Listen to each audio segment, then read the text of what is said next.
Get out of here. Get out of here. Okay.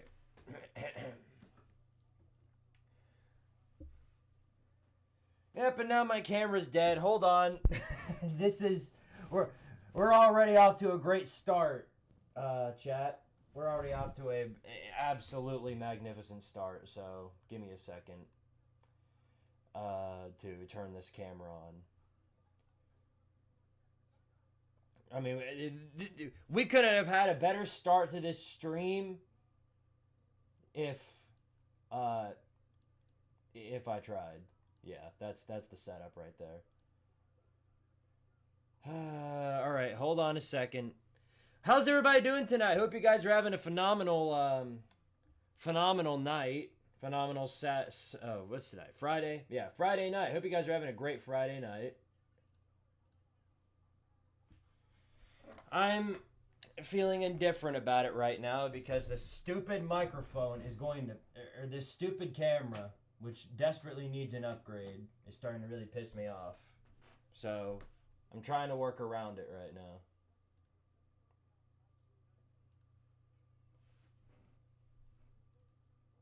It is not wanting to work. Okay, finally, we're in business. Good Lord, man. Finally, y'all like my ceiling fan? Hope you do. Are we dead yet? Is the stream dead? Did it cut off? Probably, knowing my luck. Good. All right, we're still going. What a night to be streaming, huh? Hope everybody's having a great night. Oi, everybody, Squidtard here. Sorry for the long wait on the stream.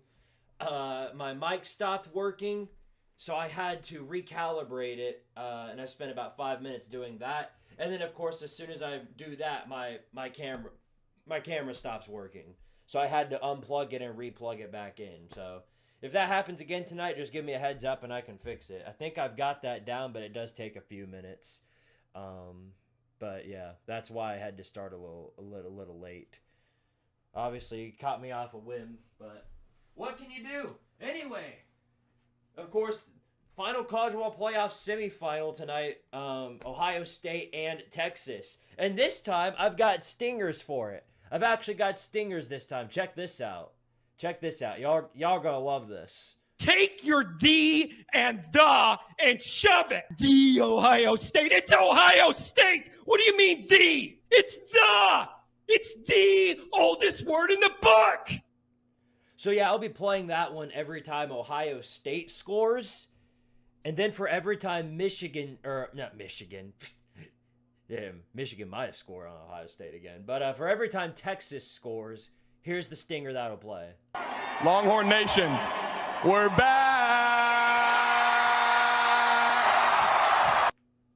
Couldn't think of anything more fitting than that. Really couldn't. Now that we've gotten that out of the way, let's go ahead and do roll call, shall we?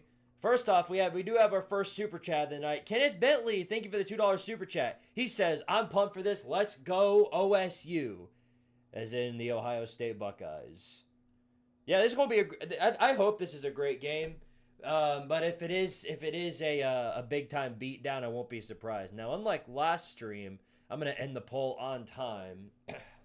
So there you go. Winner so far looks to be Ryan Day's job with 67%. And then last remnant of the SEC with 32%. So we'll see how that goes. All right, let's do roll call real fast. So we've got Zargio, Wolverine, Nick, the Mad Tea Sipper. Good luck tonight, buddy. Eno Grant, Imp Pro, Whack 545. Jimmy Johnson, I will ride or die with this Texas team, he says. Baby Squidtard Jr., Ohio State 30, Z-Man 5000, Young Man Connor, Levoom 1, and Cody Hankins. So we got our usuals tonight. Good stuff. Appreciate all of you guys being here. Y'all are great people. Love each and every one of you as always. I actually put on a few things. First off, I banned that stupid website the bots keep spamming in here, and then I also have a 5-second a 5-second space for every time somebody comments. So if you're commenting, you have to wait 5 seconds before you can type another comment. It's simple stuff, but it's a way to counter the bots and make our moderators, our fantastic moderators here on Squidtard Sports, do their job a little less. You know what I mean? It takes off a bit of the workload, is what I meant to say.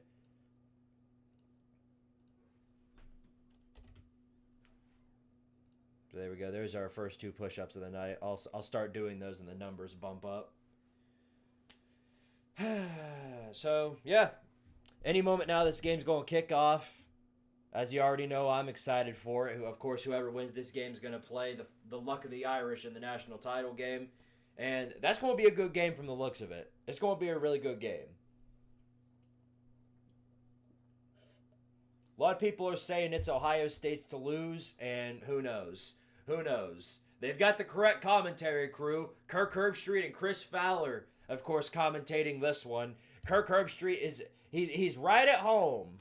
For those of you who don't know, I did make sure to stock up on my candy this time. I've reached the end of my, these are my Starburst Minis. And they're really damn good. They're really damn good.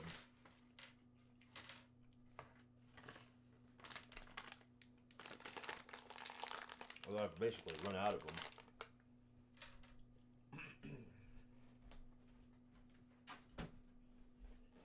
All right. Let's catch up on some comments here.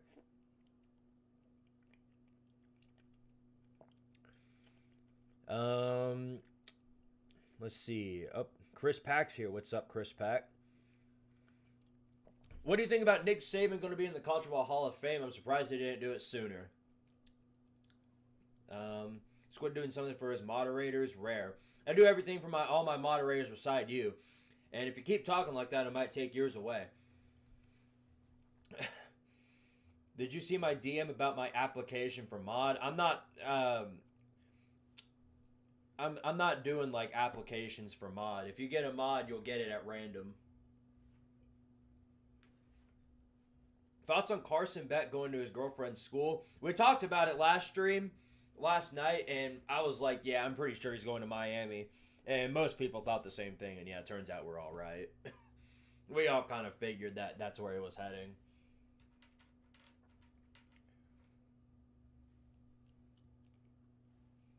I mean, all of us knew that. All of us. No, you're good. You're good. Let's see.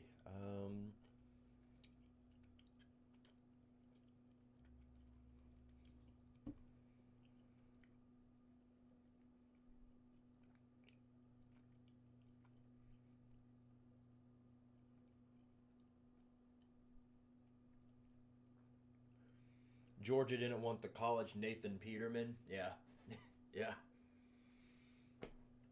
Yeah, speaking of which, I still can't believe what went down last night. For Penn State to lose in the exact same way they've lost, it was something I had to meme. I mean, how do you lose a game the exact same way twice in 2 major postseason games? It's crazy. Did you get snow today? Yes, I did. I got 3 inches out there.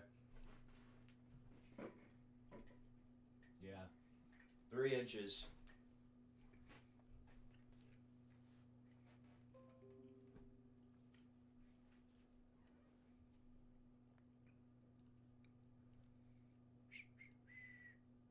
Let's see. I did promote this in all the right places, right? Oh, I gotta promote this in the Vol Court. I think all the people on the Tennessee Discord hate my ass, but I'm gonna just drop this anyway for gits and shiggles. I don't think they like me because the night that we got blown out by Ohio State, I went in there and I basically popped off on Tennessee, talked about the 10% talent fee and how stupid it is. We're getting taxed for no talent, and yeah, they hate me. They're, shut up! You don't know what you're talking about. You don't know what we're talking about. We went to the playoffs to get blown out. Whee!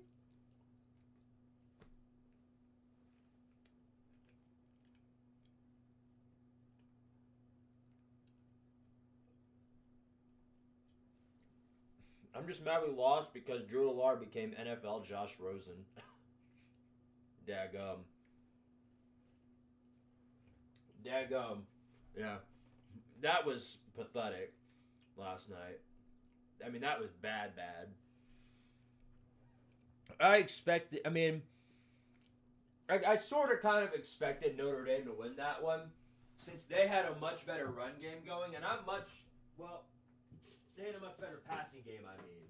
Penn State had a better run game for sure, but in clutch time, I'm more confident in Riley Leonard than I was Drew Allard, so seeing that didn't necessarily surprise me. But if I were Penn State in that situation, with your running backs by far having the best performance, I would have just taken it to overtime.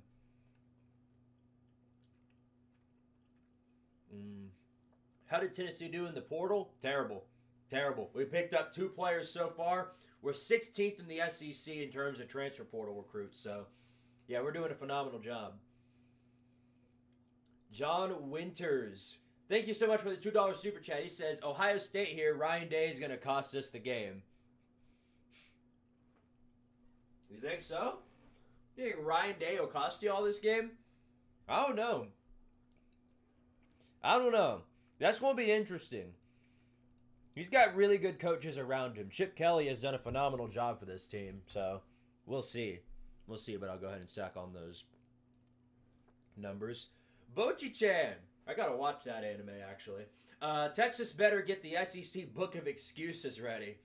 No, they won't need that. They'll just get Lane Kiffin out there to white knight for him again.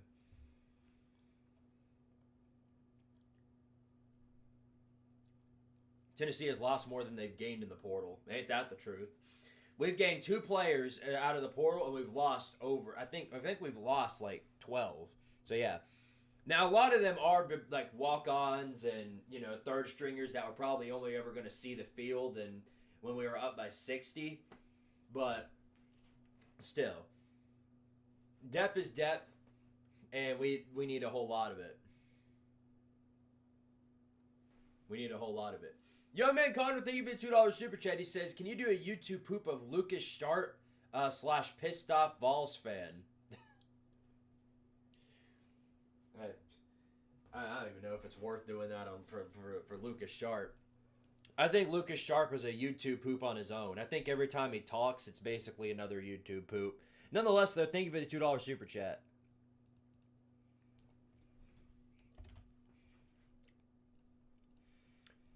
I don't know. Where in the hell's Mustard Man tonight? Where's he at?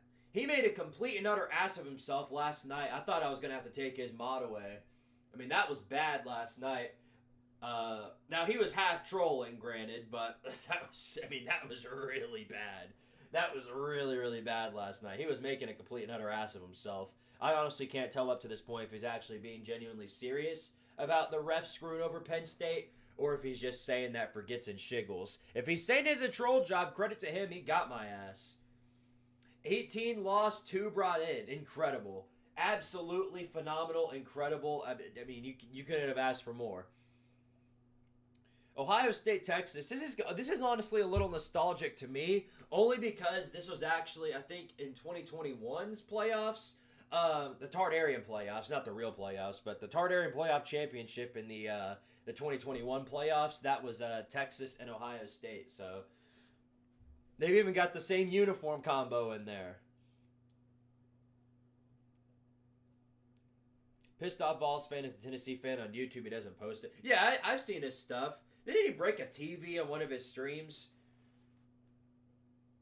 It wasn't even a stream. It was a video. I think after we lost to Georgia back in, I think, 2020. Yeah, he went out there and broke a TV.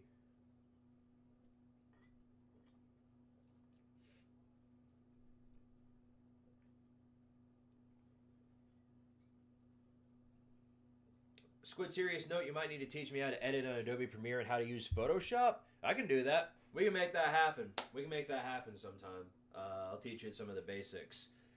They're doing the coin toss here in this game.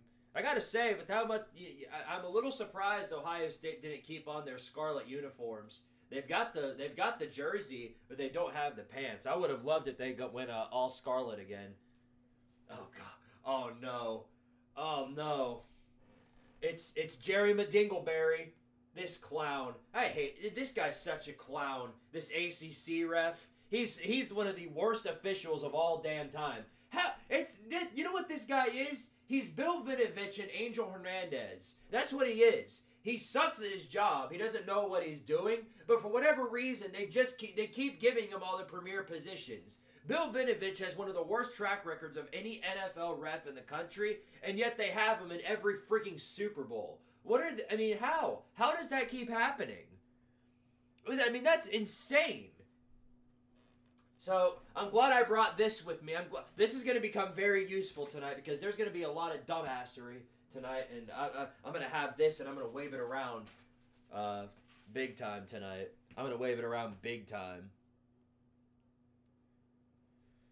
So, I didn't see who got the coin toss, so I'll have to tell you guys that once we get to that point. Do you think Josh gets fired in 2 years, and who do you think would replace him? No. Unless if things completely fall off the map, he's not getting fired. Tennessee fans are going to lose their patience with him very quickly because I think Tennessee is going to. I don't think Tennessee is making the playoffs next year. We're staring down a 7 or 8 win year if things don't change drastically within the offseason. But no, unless if Tennessee does drastically bad, Heupel's fine.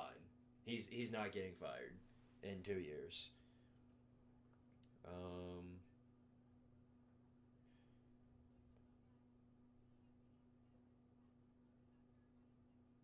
Tennessee is probably going 7-5 in 2025 and winning a bowl to go 8-5 unless we have a breakout like we did this year. We ain't got any. Who's gonna break out? Nico, he can't break out. He doesn't have anybody to throw to. He's gonna turn into a glorified running back. We have a total of 0 receivers. Yes, we got Amari Jefferson from the portal. If we could get about 19 more of those, maybe we could fill it. Maybe we could have a wide receiver core. We'll see in due time. Here we go. So Ohio State's kicking off to Texas, and the Longhorns are going to get the ball to start. We get to see what Quinn Ewokes can bring to the table to start out against this Ohio State defense. I've got a feeling the Buckeyes are going to score tonight, so Texas better respond, pending that's the case. We're losing to Georgia in Week 3 also. Yeah, and then all of the road games too. Don't forget that. This team can't win on the road.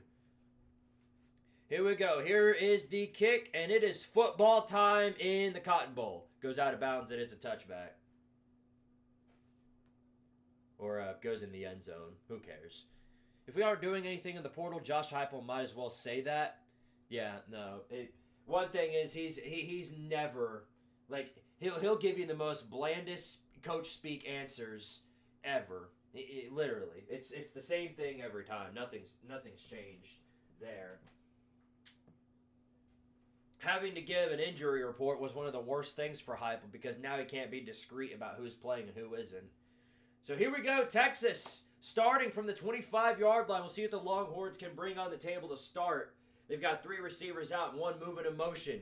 Here goes Ewokes, handoff. No, it's a play action. Looking for a man. He's going to shoot a screen, and it's good for about 3 or 4 yards. Not much else. One guy I'm looking forward to really checking out is Matthew Golden. I'm looking forward to seeing what he can bring to the table. That dude's going to be something for sure. I hope they've got a really good right tackle on this team because Jack Sawyer is absolutely dangerous. Here's 2nd and 6. We got a man moving in motion. Here's Ewokes. Gonna hand it off up the middle. Good for about maybe 3 or 4 more yards. So it'll be 3rd and short coming up for Texas.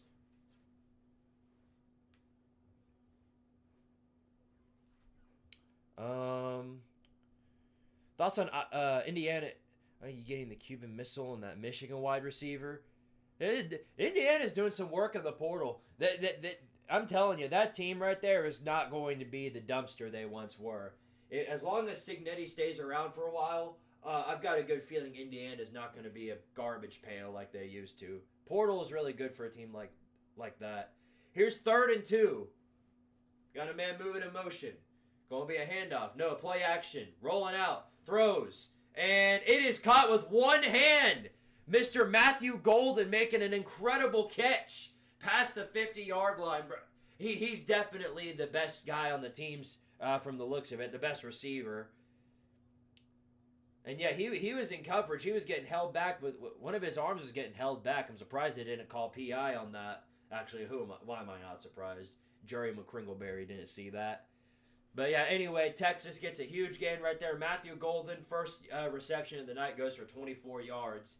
And they're in Ohio State territory now. Here's a handoff, doing some trickery, sending it on the outside to Wingo. He's got a little bit of space, but not a whole lot. He's going to get about 5 or 6 yards there. This is a whole lot more than what these other teams have done. It's a whole lot better than what Tennessee and Oregon have done. So, they're looking pretty good for the Longhorns. They're probably going to be the ones to strike first blood.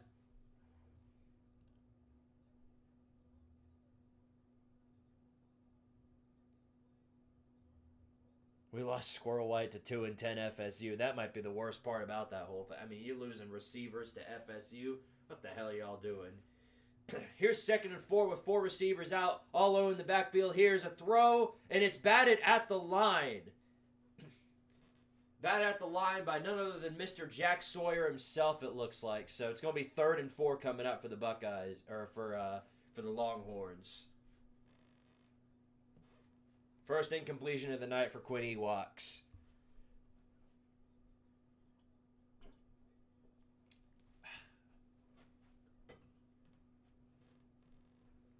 Here we go. 3rd and 4. 4 receivers out.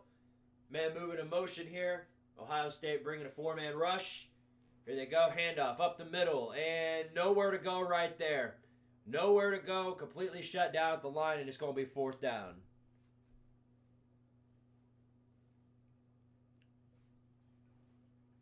Nowhere to move there.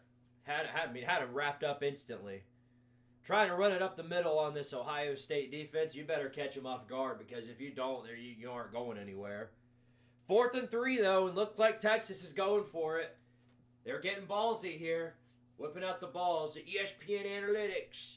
Let's see what they got here. Man moving in motion. Got Ewoks on the throw, and incomplete.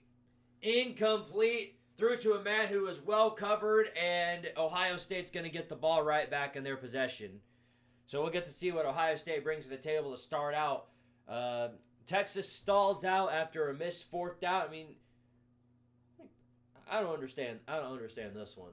I don't. The call was understandable, but the throw by Ewoks, I mean, that was terrible. That was terrible. Tried to throw it to DJ Moore, but it hit the floor before it even got to his hands. So he wasn't even able to try and catch it. You got Ryan Day jumping around on the sidelines celebrating. Ryan Day showing emotion there. You know that's special if he does that. Sawyer pisses me off ever since that Michigan game. Why? What'd he do? I was going to say, if you were an Ohio State fan, I don't see why he'd piss you off. I'd love to have a guy like Jack Sawyer on the team. It's even funnier because Oregon also lost Squirrel White due to the Ohio State loss. Yeah. Tough. Oregon will be fine, though. They've got plenty of receivers coming back. They've got a lot of pieces that they'll be fine with.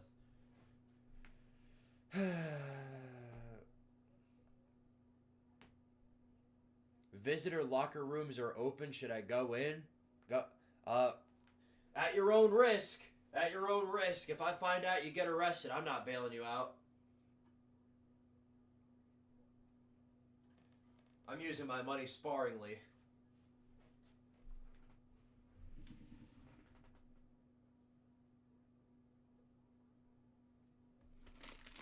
Alright, gotta pull some more stuff from the candy stash. Boom! Sour gummy bears. We're just getting everything tonight. Except the only thing is I hate how difficult these are to open. There's a spot at the end here that you use to open it. Yes.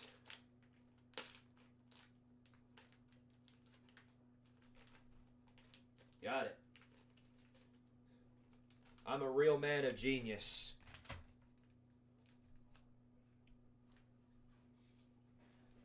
Who should I rebuild in College Football 25? I don't know. Whoever you want. Don't let me make that decision. Can I have some? Sure, come over and get him. Come over and get him. All right, then. Well, here we go. Ohio State's going to come out on offense. And if I had to guess on one of these plays on this drive, they're going to try and take a deep shot to Jeremiah Smith. Hell, they might as well just throw it to him every time. That man is an absolute machine. And the worst part about it is, for the rest of us, we got to deal with him for 2 more years after this. Here we go. They're going to start out with the handoff on the outside, and a good run by Judkins right there. Good for about 6 or 7.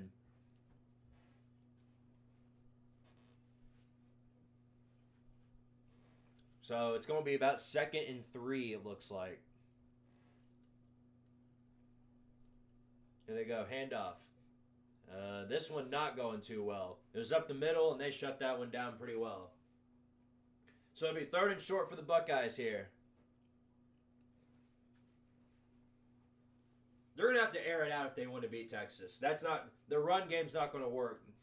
The Georgia game in the SEC Championship, then their playoff games that they played afterwards, all the more proof of that. They're going to have to air it out.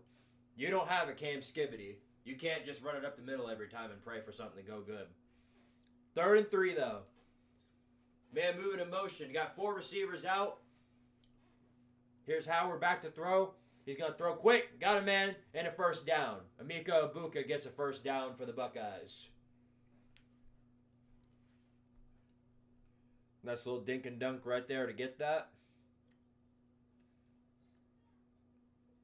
The worst part about this is, for the rest of us, is that Ohio State, it's not like they have, like, you know, it's not a Tyler Warren situation, Tyler Warren. It's not a Tyler Warren situation with Penn State to where they've got one weapon on the core and that's it. They've got so many guys that, you know what I mean? Will Howard, almost intercepted, but he makes a great catch right there. Threw it way past the guy who almost caught it for an interception, but it goes past his hands and into the hands of Carnell Tate. How about Carnell Tate getting a catch right here? How about that?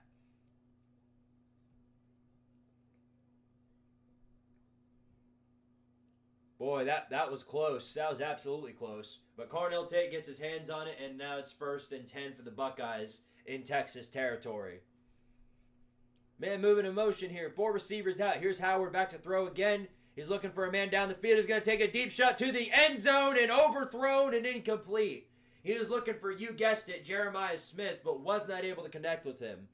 It was thrown into double coverage, and they were not able to connect. That's what I'm saying. And he jumped up in the air and nearly caught it. Dude's an absolute machine. Went right through his hands. Right through his hands. A few more of those and he's going to catch one of them. Just watch. Here we go. 3 receivers out. They're at the 38-yard line on 2nd and 10.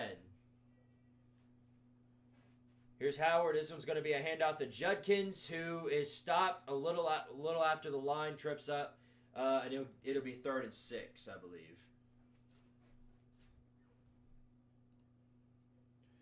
Scott Crawford, thank you for the $10 super chat. He says, "Hey Squid, rooting for Tennessee in basketball, but go Ohio State. Sorry I missed last night, had to work." Well, no worries, brother. Glad you're here tonight.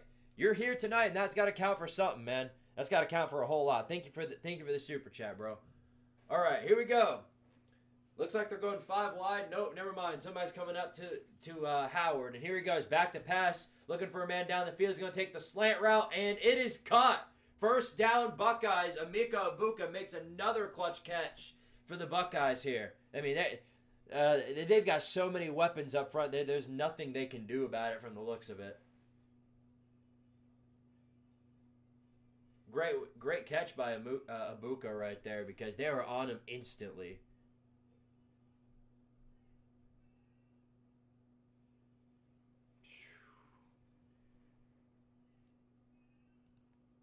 All right, here we go. 1st and 10 again for the Buckeyes. Howard, another slant route over the middle. Again to Ibuka, another first down. He's throwing into some extremely tight windows, but he's making these connections. He's making these great connections. Can we go ahead and shut down the idea that Will Howard is not a good quarterback? Can we go ahead and shut that down? I think you've got to be pretty good if you're to be the first string on Ohio State's roster. I think that part's pretty obvious.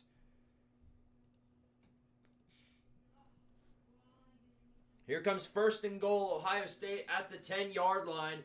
Only 10 yards to go to get first blood. Here's Howard. Slant route over the middle. Incomplete. Incomplete. Had his man right there. Carnell Tate drops what would have been an easy touchdown. Oh, my goodness. What's with all these drops? You'd think these wide receivers up at the playoff level would be able to catch. But no. No, if you give that one in Ibuka's hands and he's catching it. That's cool. That might be enough to put Carnell Tate on the sidelines for a little while. Absolutely should have had that one. No excuse for that. 2nd and goal. Lined up in a box formation. It's going to be a handoff. Up the middle and completely shut down. No, he breaks through tackles. He breaks a tackle and he's into the end zone. He is in. And touchdown Buckeyes. Quinshad Judkins scores first for the Buckeyes, and now I can play the stinger. Take your the and the and shove it. The Ohio State. It's Ohio State. What do you mean the? It's the. It's the oldest word in the book. Yes, that's right. Quinshad Judkins puts Ohio State on the board, and it'll be a 6-0 game up until they hit this extra point. And it is up, and it is good. So there you have it. 7-0 game, Ohio State on top. And if Texas wants to keep up, they're going to have to start responding. That's what they're going to have to do. They had a really good drive going, but then they sort of nuked it after they went for it on 4th down. So there you have it. There you have it. 7-0 game so far. Buckeyes in full control, it looks like, but we'll see what Texas can bring to the table on the next drive. I think I just heard somebody outside say, fun's over. Maybe it is. Maybe it is. The idea that Texas was going to win this game, maybe the fun's over.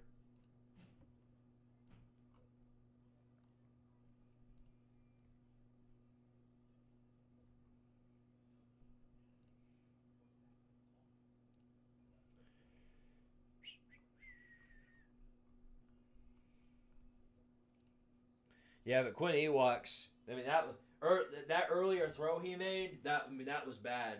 That was bad. So he's going to have to get it together if they want to get any shot of winning this game. I'll say that much.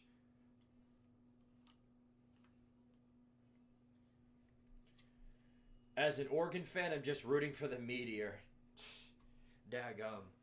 You're not one of these Big Ten homers. You're not rooting for the Big Ten. Hey, you're in that conference now, which means that all the merit belongs to you. If they win, if Ohio State wins, you earn some of that money. It's a very, very short amount of money, but you do earn a little bit of cash. And unlike some schools I know, you'll actually use it. You'll actually use it for something. Audio is super quiet. Is it really? Wow, I didn't even notice. Let me fix that. Let's see. How do I fix this? Here's what I'll do. I can turn up the microphone right here. The only problem is if I do that, whenever I'm up close to the mic, it'll go like do do do do do do do do do do do do. And I don't like doing that for Cultural Chaos, so I'll leave it like that. And then I will go. I'm gonna go into Advanced Audio Properties, and then I'm gonna turn up the decibel meter.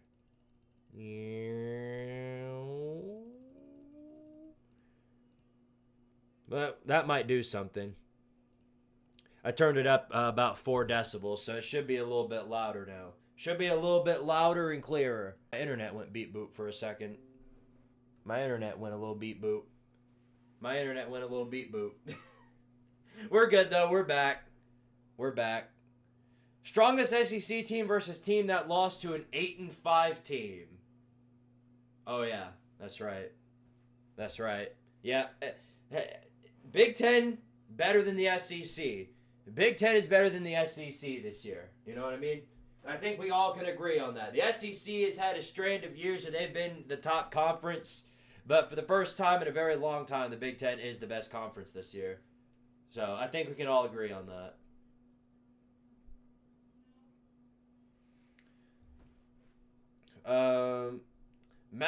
There's Mac the Mustard Man.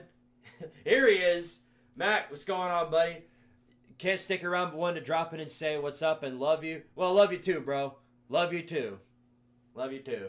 Ohio State winning by 90, sadly.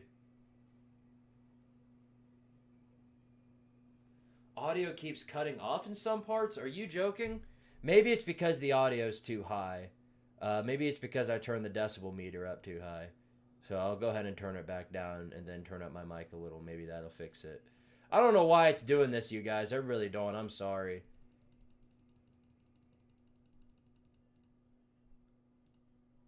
We'll leave it like that for now. Here's Texas' first drive, or second drive back onto the field at the 25. Ewoks back to pass.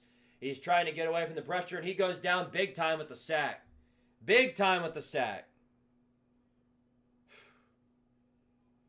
Okay, I don't understand why it would be cutting out. I really don't understand. I'm going to try and listen to this back on stream and see if I can figure out this problem. Let's see. Now big time with the sack. Big time with the sack. They just converted a first down, by the way. So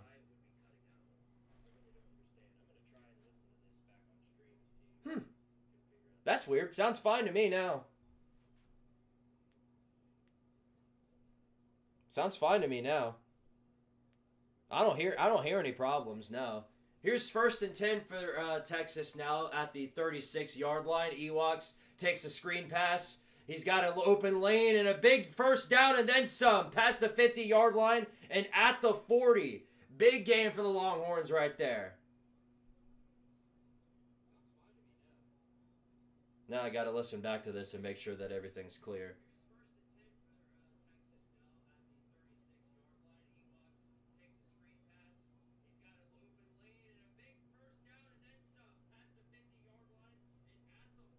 Sounds fine to me, guys. Sounds fine to me. It was probably the decibel level. I think I turned it up too high. Here's Ewoks back to throw, throwing a quick pass and incomplete. Incomplete at the line of scrimmage. Was looking for a screen, but the pressure got on him way too fast, so it'll be 2nd and 10.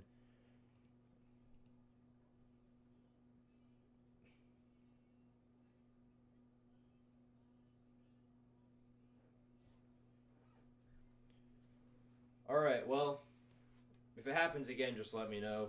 We'll go ahead and continue and see what happens. 2nd and 10 now from the 42-yard line. Handoff up the middle, running on the outside, and about 4 or 5 yards there for Wisner, and it'll be 3rd and 5.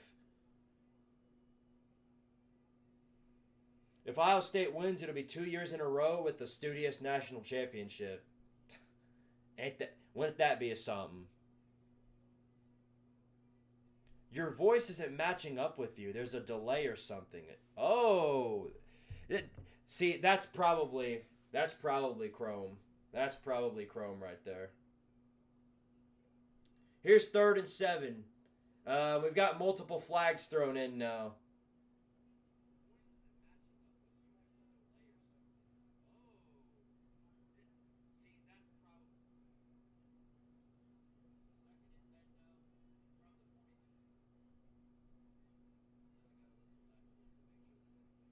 I don't see what you're talking about. I'm looking back at the stream. Yeah, I think I think you guys just need to refresh. If you refresh, I think that should fix it. Because I'm looking on my phone right now and everything looks fine. Everything looks fine. I think you guys just need to restart or refresh your page. Because everything sounds fine to me. Pass play right here for Ewoks and completely shut down, and he is sacked. He is sacked. So another big time loss for Texas, and they're going to have to give the ball back to Ohio State.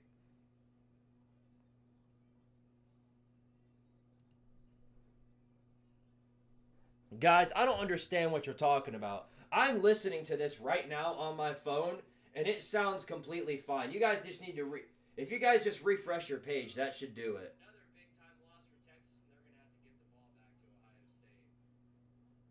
State. Yeah, just for everybody that's having audio problems or whatever else, refresh your page.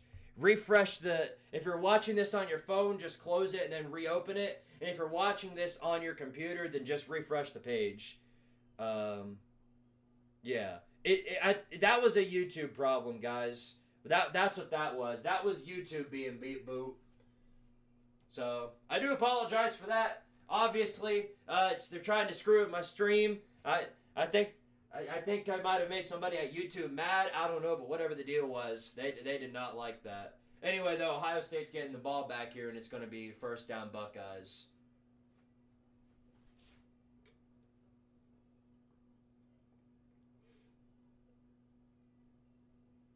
Ender, refresh the page. For everybody coming in, just refresh your page, and that should fix it. That should fix it. YouTube is being mean to you, boy. YouTube is being big mean.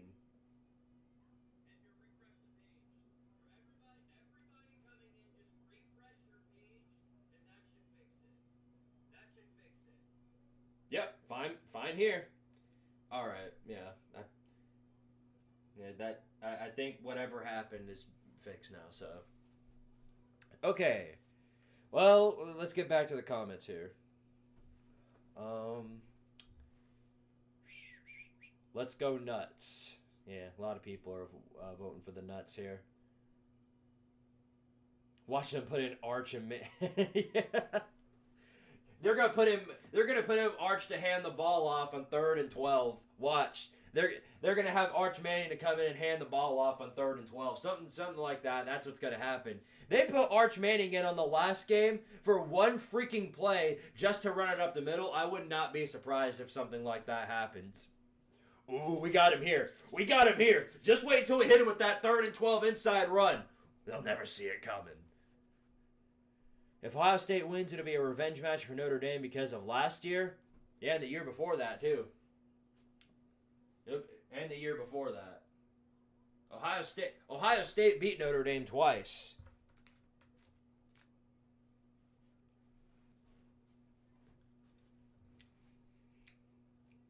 We got the same Tennessee hoodie. Did you get yours at Fanatics? I have no idea where I got this from. Other than that, I got it from a friend. Actually, if y'all know Mr. Sips, he was originally on the podcast, the All-Star Podcast, for a few episodes.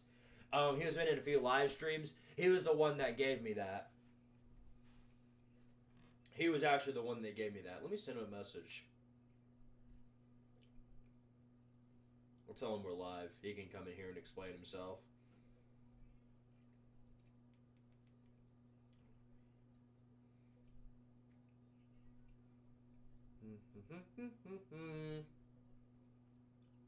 Here we go.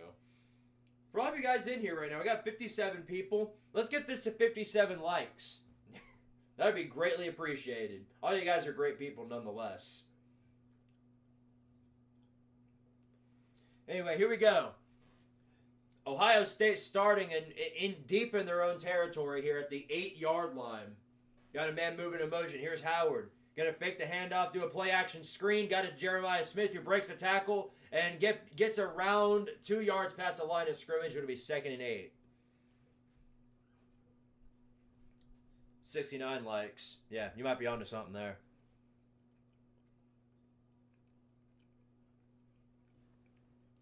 You really might be onto something. Here we go, 2nd and 7. So they went ahead and gave him an extra yard. Just that Ohio State bias. Here we go. 3 receivers lined up. Here's Howard back to throw, looking for a man down the field. He's going to fire over the middle. He's got his man for a first down and then some into the 25-yard line. Carnell Tate. He making some work tonight. What the hell is that? Somebody's got the ATV. Somebody's got the ATV out there and they're driving around in the snow. I thought somebody was I didn't know what that was. 1st and 10. Here we go. Handoff. No, they're going to fake the handoff. It's a play action. Howard looking for a man down the field. Rolls out of the pocket now. All day to throw. And now he's going to try and run it for himself. And he's going to get about 5, maybe 4 yards on that run. So it'll be 2nd and 6. Who knew Will Howard could run? Nobody. That's who. That's who. Hit 50 likes by halftime. Yeah, that's a great idea. He's telling it like it is. Here we go, 2nd and 8.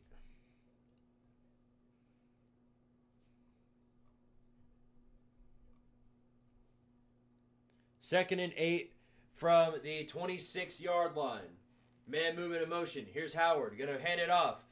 Man on the outside. Got some blockers in front of him. He's going to get a first down and then some past the 40 and stopped around midfield. That's Henderson's first run of the night, and he got a big gain out of it. Travion Henderson on the outside. He comes in. It's a jet sweep, and it is super effective because they had a bunch of blockers in front. They just got... I just don't understand what you're supposed to do against this team right here. They've just got so many weapons. So much on their arsenal. Now here they go. They're lined up 5 wide here. It's 1st and 10. Howard back to pass. Fakes the screen. Looking for a man down the field. He's going to throw a slant route and complete into a tight window. And it is 1st down Buckeyes. 1st down Buckeyes. Another fantastic throw by Will Howard. I mean, he's making some extremely tough throws here. I'm going to say that much. I'm going to say that. You couldn't have asked for much better than that. That's what I'll say. He's having a night so far.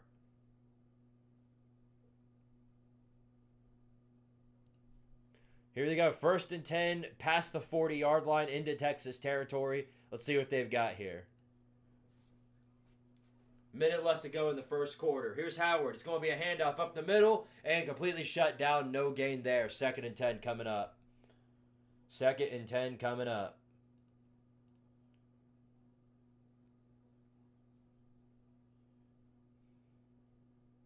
Oh, there's Sifs. What's up? What's up, buddy? Where'd you get this hoodie from, Sifs? Because I know you gave it to me. I have no idea where you got it from. In the meantime, it's time.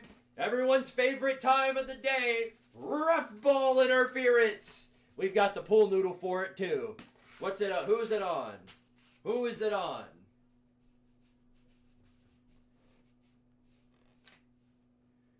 Dadgum. So it looks, Ooh. Travion Henderson smacked a man in the face. Yep, that's a personal foul right there on the Buckeyes. Wow, what? Travion Henderson just straight up gets up and smacks some dude's helmet. And that's a 15-yard penalty. Going to pin him back to 2nd and 24. Nice. Incredible. Incredible. That is what you get right there. That is exactly what you get. That very well could have squandered their drive, but now it looks like they're going to throw deep. If I'm Texas right here, I'm going to have all my guys lined up in the back. I'm going to send all my safeties back. I don't want them getting something stupid here. They're going to hand it off, and Howard's going to try to take it for himself. The read option fails, though, as they're going to lose 3 yards. The Texas defensive line all over that one. All over that one. You got that from Kroger? You got this from Kroger? What a world we're living in, huh? Supreme merchandise and sportswear coming from Kroger. I'd believe it. I'd believe it. From the K. Roger. Here's third and another country here. Let's see what they bring to the table. Pass play. Howard stepping way back in the pocket. He's going to throw short and nowhere to go for what looks to be Quinshaw Judkins. He gets about 5 yards out of it, but way short of a first down. So looks like they're going to give it back to the Longhorns. Successful stop by the Texas defense. They're putting up way more of a fight than anything Ohio State's seen so far. I'll say that much. That'll wrap up the first quarter, though, with Texas going to get it. Of course, they'll be getting the ball back right afterwards. Alrighty then. Well, let's see. We got 16 push-ups to do. Let's go ahead and get these out of the way before we continue. Let's go ahead and start these off. Start off with these 16 push-ups. Let's do it. Let's go. 1, 2, 3, 4, 5. Whew. My arms are still tired from yesterday's 200 push-ups. And 16. Let's go. Let's go. Putting in that work tonight, I'll tell you what. I will tell you what. Don't matter if my team's not playing. The grind never ends over here. We all know that.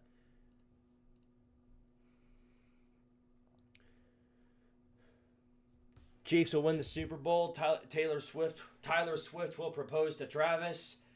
I'm fairly certain of that.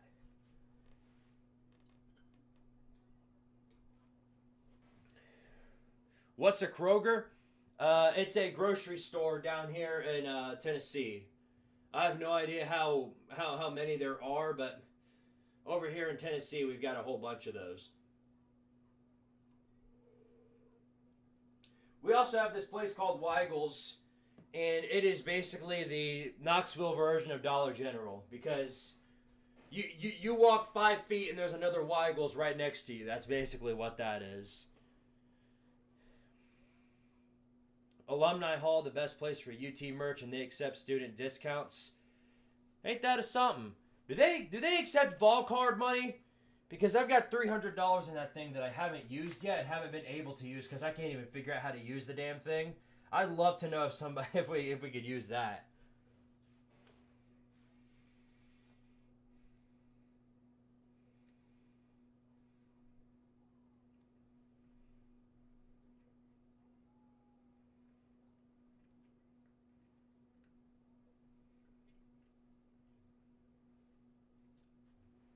Do you hate Kroger because they're the namesake to evil Kentucky? No.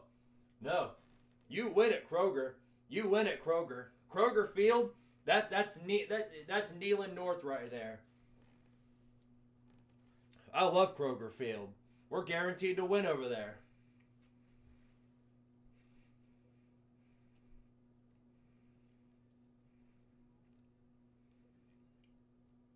He would die if somebody donated $500. Hey, we got over $300 in super chats the night that Notre Dame and Georgia played, and yeah, I had to postpone some of the push-ups until the next stream. So, under the case that somebody sends a $500 super chat, of course we'll do all 500, just not in one stream.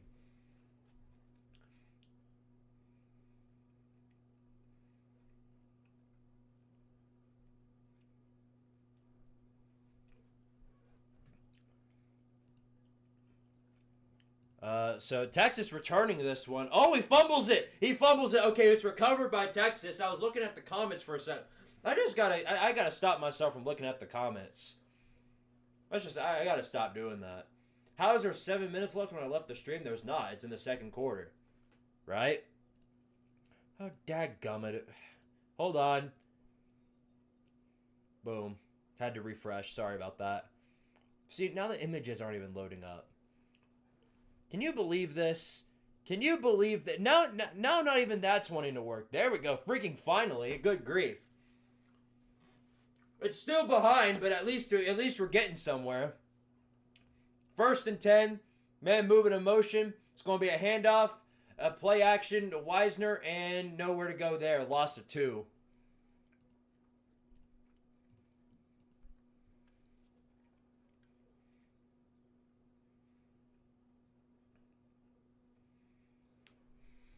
All right. All right. Texas with a grand total of 5 rushing yards. Absolutely phenomenal work there. Here's a pass play by Ewoks. Throws on the outside.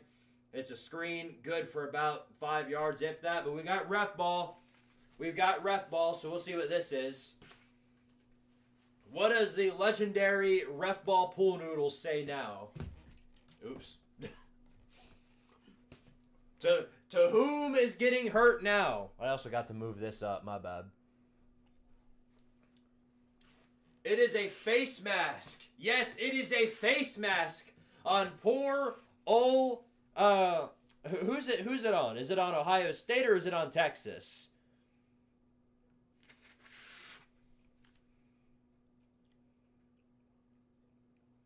Oh, yep, that's on them. That's on Texas.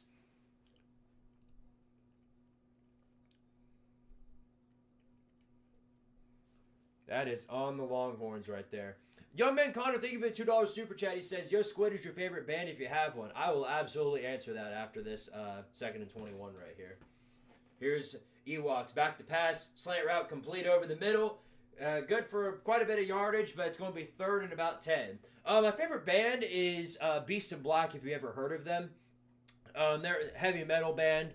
I absolutely love them. They came out with a new song, and I've been listening to it. I actually used it for my year of 2024 montage video that I made. All right, 3rd and 11 coming up for the Longhorns. 3rd and 11 coming up here. What have they got? What did they bring to the table?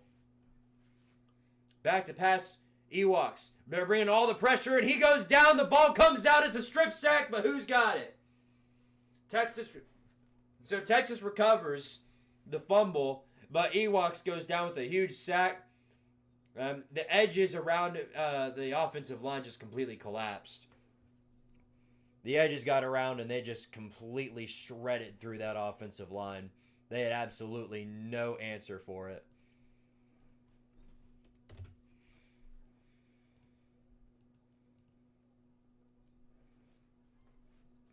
And there go Ryan. Look at Ryan Day. Look at Ryan Day jumping around. Woo! Woo! Woo!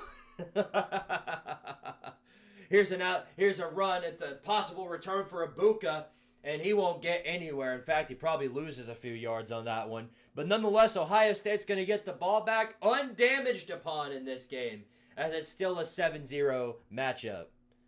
It is still a 7-0 game. I'll do more push-ups at halftime. I'll just leave the camera like that. Hopefully it cooperates with me. I wish it would, but it keeps moving on its own, and it's starting to really irritate the hell out of me. I guess we got no choice but to leave it like that. All right.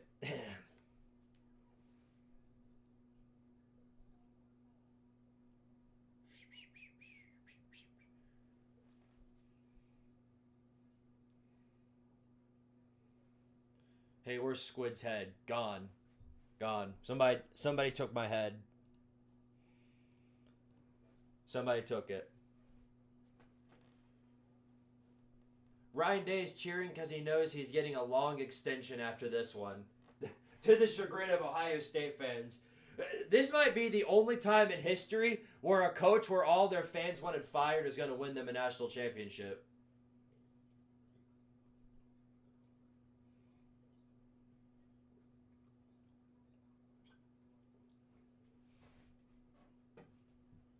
Squidtard is the game master in Squid Game. No, if I was, I'd have everybody be doing push-ups nonstop like I've been doing.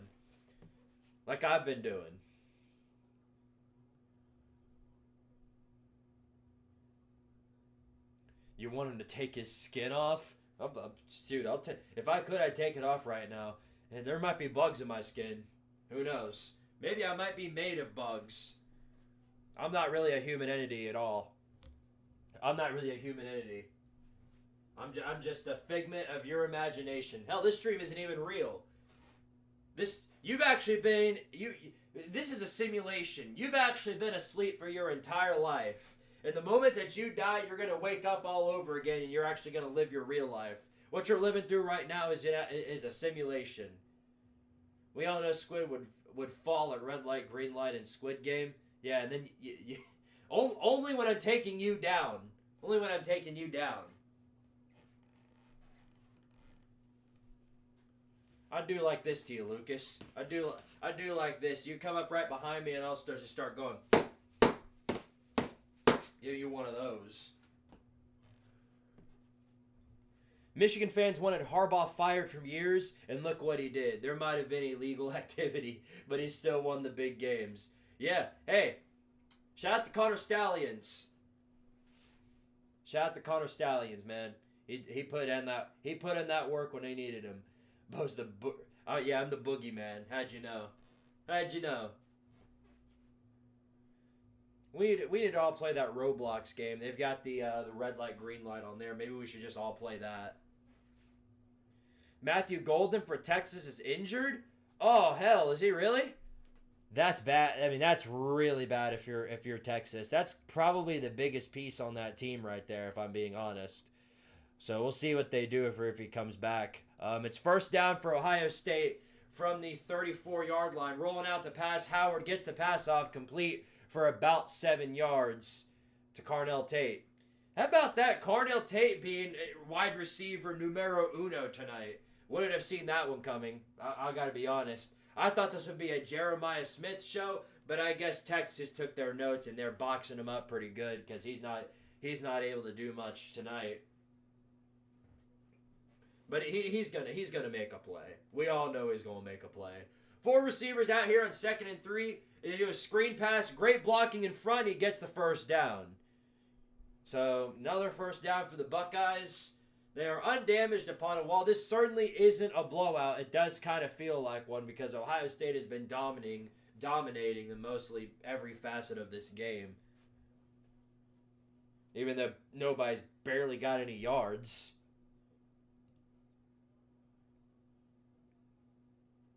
Yeah. Not a whole lot of yards between both of these teams. Here's 1st and 10. Pass play for Howard. Looking for a man down the field. Taking all day to throw. Gets it off, but it's out of bounds and incomplete. He just threw that one away. Felt the pressure coming to him. He didn't even look. I think he just sensed it. I think he just had this sixth sense in his mind that there was pressure coming, and that's why he threw it away. Yeah, here's a stat update for you. Quinn Ewers, 6 of 9.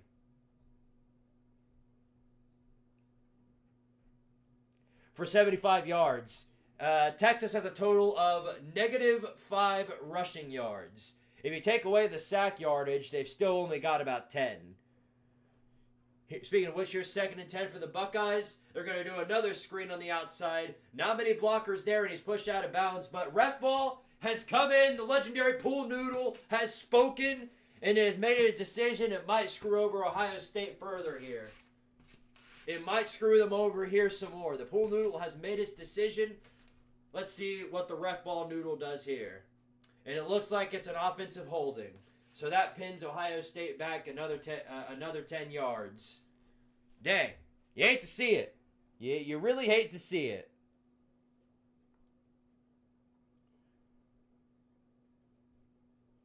Yo, Squid, I just wanted to say I'm really proud of you with your YouTube. I'll be honest, in high school I wasn't sure whether or not you'd actually make it or not. But you've done amazing. Love you, bro. Love you too, Sifs. Love you too, bro. Love you too. We'll have to hang out sometime when the snow goes away here. Because I ain't driving in that. I'm not driving in 3 inches of snow. 2nd and 20. 2nd and 20 for the Buckeyes here. 3 receivers out. Running back with Howard on the outside. They're bringing pressure. He's able to get the pass off, looking for a man, and he's got a first. No, not quite a first down. Not quite a first down, but does get quite a bit of the yardage necessary for it. All right, so here we go. 3rd down and what looks to be about 8 or so. I couldn't really tell. I'm stuck at work. Really? Dang, these people are mean. What's up, Eric B. Jones? Could you do the Mona Lisa?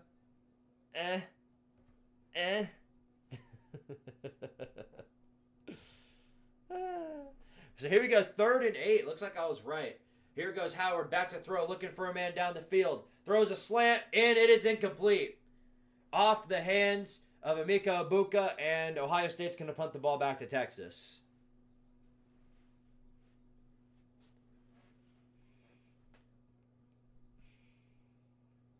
A good play right there. Just was not able to get enough separation. Howard had an open man if he looked to the left a bit. If he looked to the left, he had an open man right there. He would have hit him and probably had quite a big gain right there. Although it would have been in a tight window because there was 2 Texas defenders right around him. I'm no coach. What can I say? All right, here's the punt. It is going down, and it is rolling, and it's a really good bounce in favor of Ohio State, and they are going to be starting from the 8-yard line. That is where Texas will start next. Daggum. And there's the Dr. Pepper National Championship Trophy. I know nothing about that.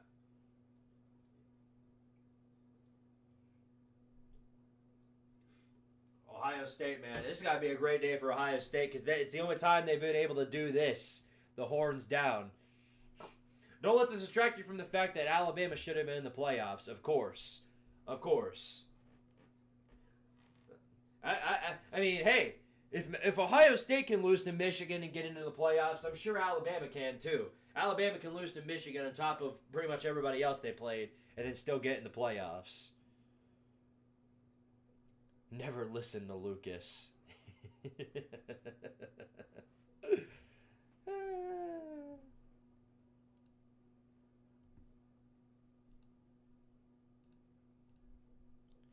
Yeah, Texas just doing a phenomenal job running the ball. -5 yards. I'm just going to put that one on Twitter.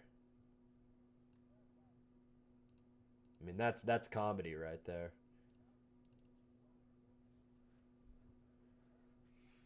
Have they had, like, one good game in a while? Like, how long has it been since Texas actually had a good game rushing the ball? Feels like forever. It might have been last game. I don't know.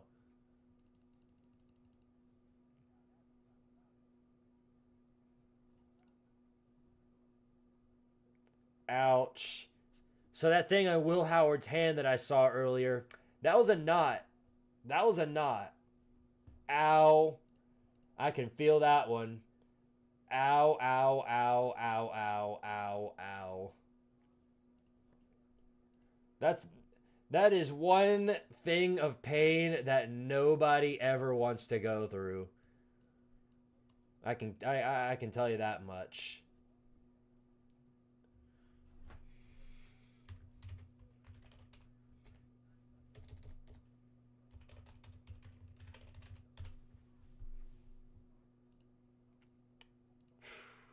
Dang. John Winters, thank you for the $2 super chat. He says Alabama lost to Vanderbilt, lol. Yes, they did. You know who else they also lost to? Oklahoma. Don't forget that. Don't forget that they lost to Oklahoma, too. Yep, Kalen DeBozo. Kalen DeBozo. He really doing some significant work at Alabama, I'll tell you that much. I'll tell you that much. The best part about I do got to say the best part about the SEC being trashed this year is that at least these bandwagon Alabama nut huggers can they can't just move to the next greatest team on they can't move to Georgia because turns out Georgia's terrible too. They can't move to Ohio. They can't move to anybody other than Ohio State or Notre Dame, or pending whether or not Texas wins this game. We'll have to see, but I'm not too confident in that from what I've seen so far. 1st and 10 for Texas from the 8-yard line. Going to be a run up the middle. Good for a few yards. Gets them to about the 17-yard line. That might be one of their better runs of all game. Ain't that a something? They just showed Steve Sarkisian at BYU. Man's a Mormon for life.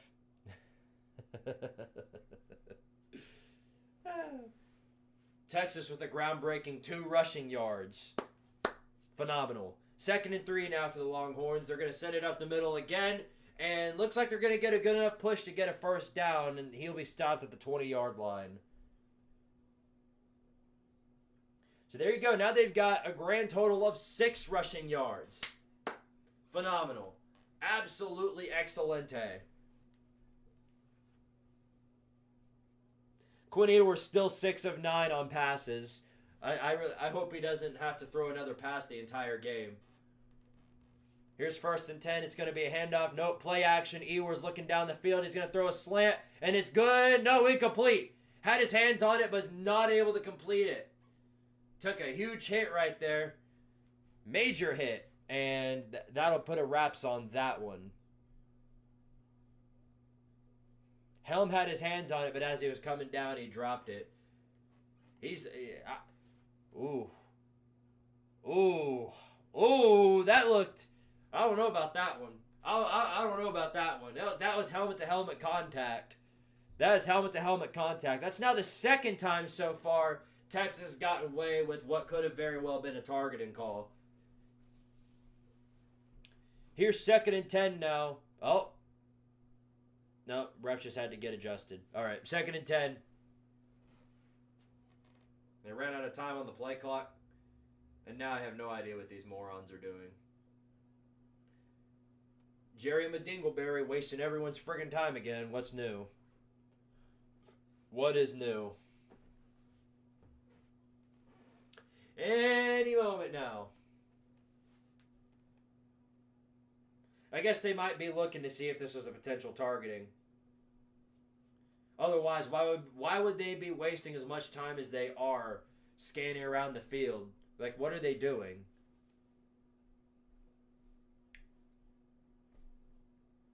Okay, never mind. Guess we're playing ball. Phenomenal. Absolutely phenomenal. Okay, 2nd and 10 here for the Longhorns from the 20-yard line. Pass play. It's going to be a quick out route and incomplete. Or maybe incomplete. It looks like he might have gotten a hand on it. The ball came out late, but I guess they're going to call it a catch. We do have a man down for the Buckeyes. Man's holding his leg. That's not good. Not good at all. Hopefully he's okay. Who's that, number 44?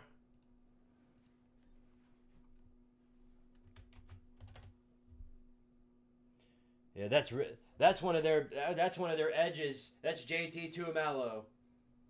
I probably butchered that pronunciation, but yeah, looks like he went down hard on his leg. That's really bad right there. That's one of their best edge rushers.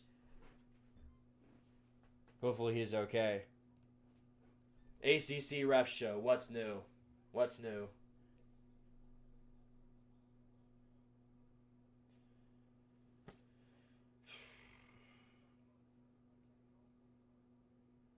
Texas will never be back in the playoff next year?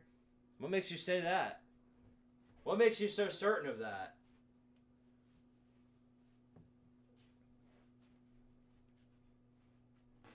Kent State is somehow worse than Kennesaw State. Yeah, Kent State's a disaster. They'll be a playoff team next year, though. Delay of game on the officials. Result of the play is the refs are launched out of a cannon.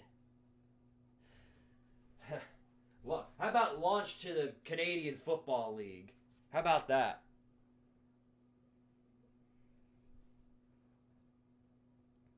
Colin McCord declared for the draft. Yeah, I did see that. I'm a little surprised that he didn't stick around for another year, but I get it. I get it. I think he'll be pretty good in the NFL.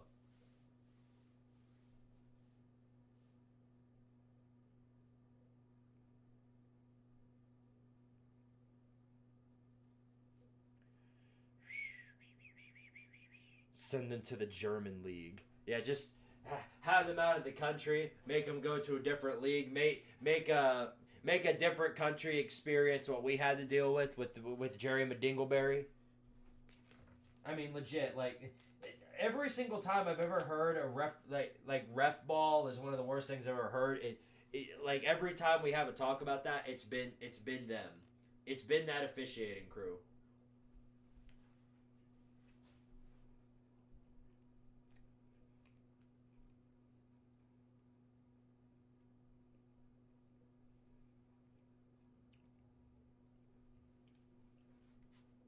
What's sad is that certainly is not true, Jeremy.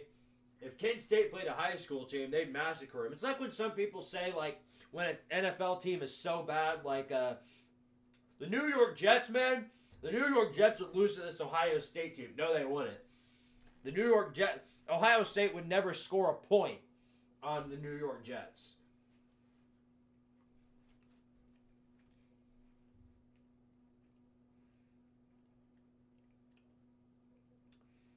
So here is 3rd and 6 for the Longhorns. Texas 1 of 4 on 3rd downs.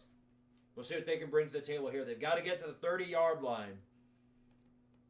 Texas lined up in 5-wide formation right here. Man moving up now.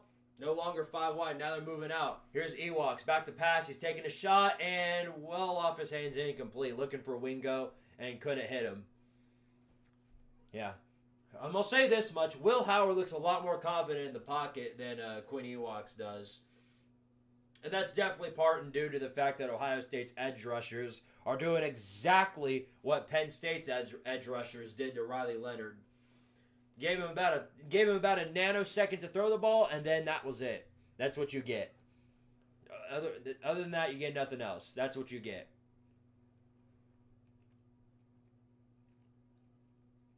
Here's the punt. Boop. And it is taken around the 35-yard line, so that's where they're starting their next drive. Jets and Giants are garbage. New York football is hell. Yeah, they definitely are. They're definitely hell. I heavily watch the NFL, same as college football. I'm definitely way different than that. I barely watch the NFL anymore. I spend so much time on Sundays working on the Chaos script, I just don't have the time to look at those games. Nor do I really care all that much, if I'm being honest, because it all just seems it ends the same way with Taylor Swift and Travis Kelce kissing in the end zone. I really don't care for it. 1st and 10 for Ohio State here at the 35-yard line. They're going to hand this ball off up the middle and nothing given there. Another bad run for Ohio State. And it'll be 2nd down with 8 minutes left to go in the first half. We have a man down for the Longhorns. Looks like a defensive lineman. Slow to get up, but he is trying. JT Tuimalo's on his feet again, which is good.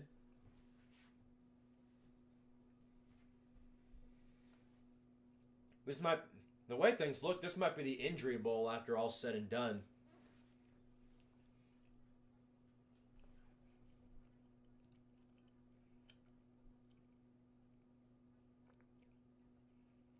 Here's a little fun stat for you, provided by one of the fellas from the Discord server. Ohio State has 15 sacks through 9 quarters in the college football playoff. Penn State had 5 sacks yesterday and still lost. There's you another stat right there. I do a recap for NFL and college football, so I use Sunday as the NFL only day. Yeah? Yeah? With the NFL, there's a lot less games.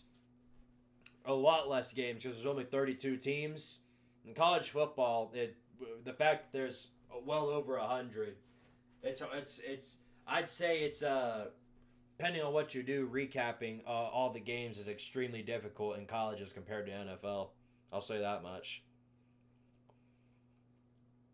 2nd and 10 now for the Buckeyes at the 35-yard line. Going to do a toss play. Judkins got some lanes, and he's got about 7 yards stopped around the 43-yard line. But who else is coming in to save the day? Yes, that's right. You guessed it. The ref ball noodle has made its decision, and it's a holding on Ohio State. So you can forget about all that. You can forget about all that. The ref ball noodle gave you one of these and sent you on your way. Yeah, good old ref ball. You gotta love it. You gotta love it.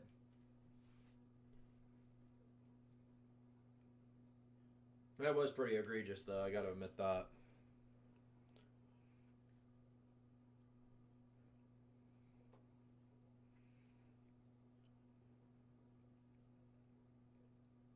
Well, Ohio State with more penalties, surprisingly, than Texas. I'll say that's a little surprising. Here's 2nd and 20 now. They're at the 25-yard line. Howard back to throw, looking for a man down the field. All day to throw. Gets the pass off complete, and he stopped around the 33-yard line. Nice little pass right there. Gets him some of those yards back. Looks like G. Scott's a little slow to get up. He is still on the field, though, which is good. So it'll be 3rd and what looks to be about 9 or 8 coming up here on 3rd down. No, way more than that. It's 3rd and 13. 3rd and 13 for the Buckeyes here. Got to get all the way to the 45-yard line. They're at the 32. 4 receivers out here for the Buckeyes. Texas bringing a 3-man rush.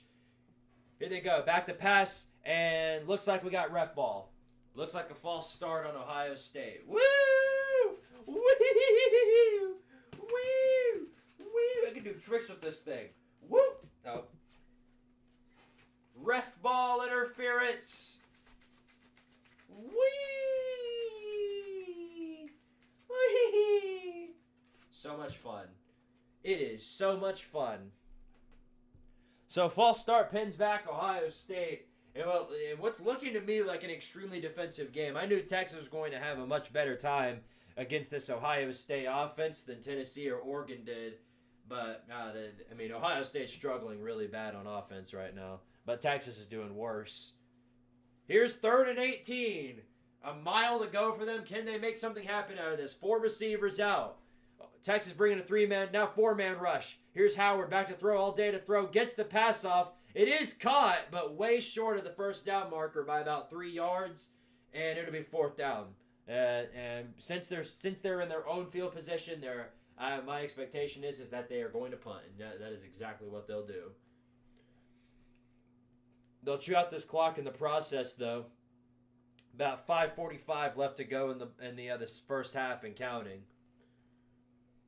So we'll see if Texas can maybe tie this ball game up right here and at least attempt to, put up at least some margin of offense. Here's the punt. Looks like another great one for the Buckeyes, going way back, and he's stopped around the 14-yard line.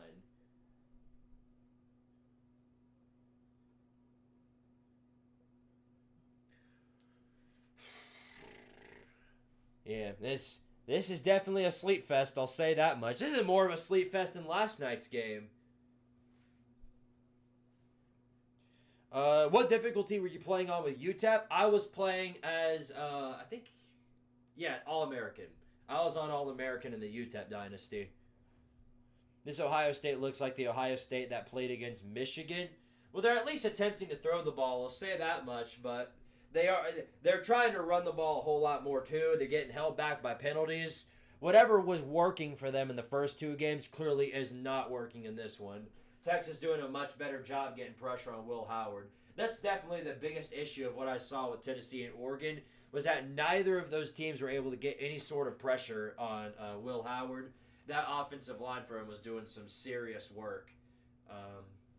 But tonight the story is way more about the defense on both sides, because Texas is doing somehow even worse than they are. Imagine if Ninja had a... Nope, not reading the rest of that. I hate Malachi Nelson. Why? What did Malachi Nelson do? Malachi Nelson's about to turn that program around. Malachi Nelson is going to be the next great legendary UTEP quarterback. You just aren't ready for that. If Ohio State plays like this in the Natty, Notre Dame has a chance. They have a chance anyway. Notre Dame's got it. I think Notre Dame has as good of a defense as Ohio State or as Texas does. So if this is what Ohio State's got against Texas's defense, then I'm pretty certain that Notre Dame's going to give them sort of that same treatment. It'll just be a matter of whether or not they can score, and I don't think they'll be doing much of that. It's looking like the national championships game's going to be another low-scoring defensive slugfest from the looks of it. And the Vols can beat the Ducks. In what? Baseball? Yeah. We sure can in baseball. The referees are making Ohio State look like the Baltimore Ravens. Dang, that's mean right there. That's mean. Those are some of the biggest postseason chokers I've ever seen.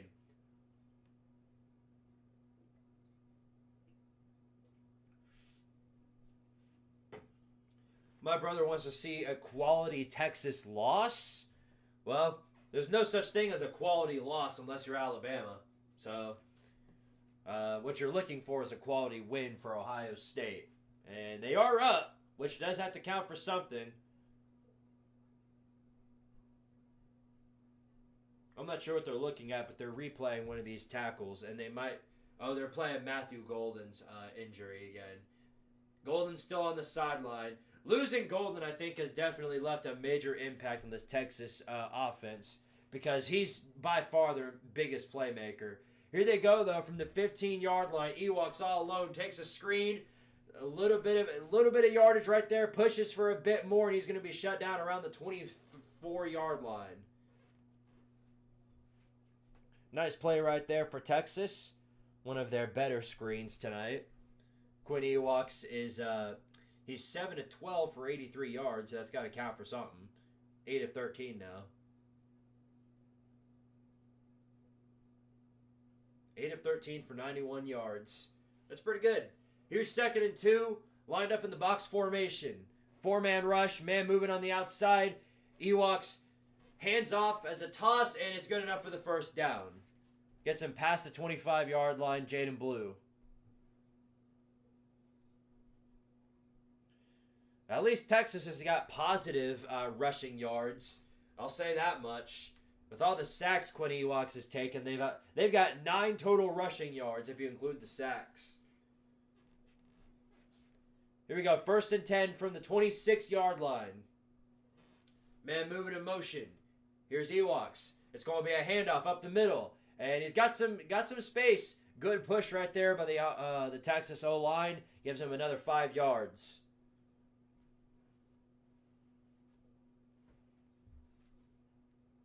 They're trying to get something going, it looks like. They're trying. 3:50 left to go in this first half.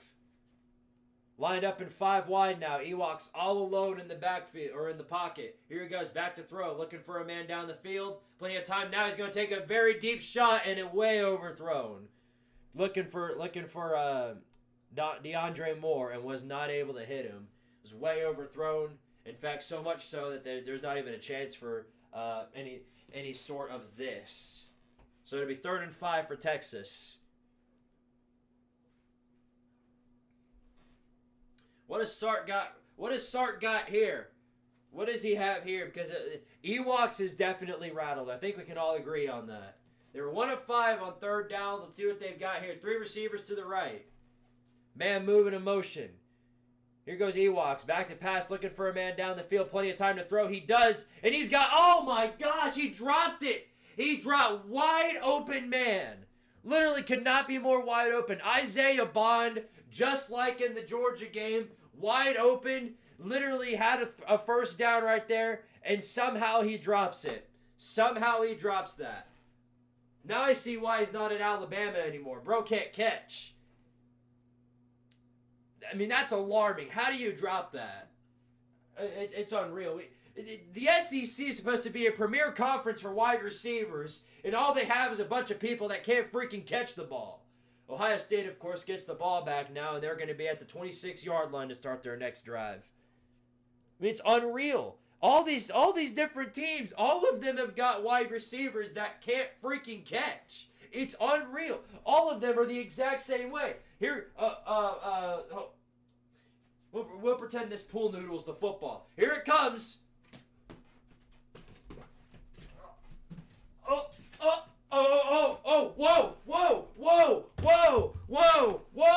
Whoa, what's happening to it? Whoa, it's under some magic spell. Oh my goodness, whoa. It's unreal. 1st and 10. With 4 receivers lined up for the Buckeyes. It's going to be a pass play. No play action. It's going to be a handoff up the middle. Nowhere to go for Judkins. He is shut down at the line once again. Once again. Y'all got any more runs up the middle? Y'all got any more inside runs? Because that's clearly working for y'all, as we can see. I mean, that incredible play right there. Absolutely groundbreaking play. Here he goes again, 2nd and 10. 3 receivers out here. Texas bringing what looks to be a 4-man rush. Got a man moving in motion. Here's Howard, back to throw. Quickly gets the pass off. It's bad at the line and incomplete. And so it'll be 3rd down and 10.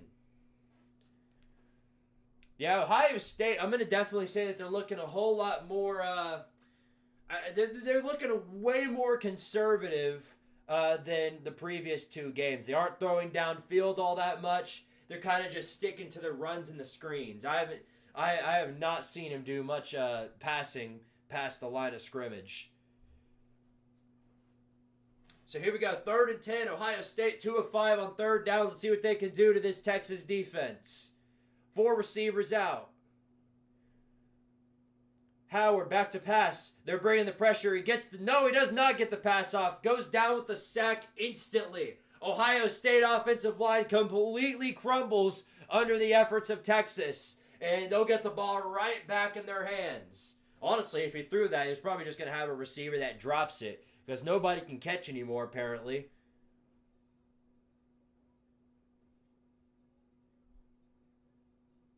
Yeah, they've got absolutely no answers for this Texas defensive line. They're all over Will Howard. That's our third sack of the night, and they'll probably get a whole lot more before all said and done.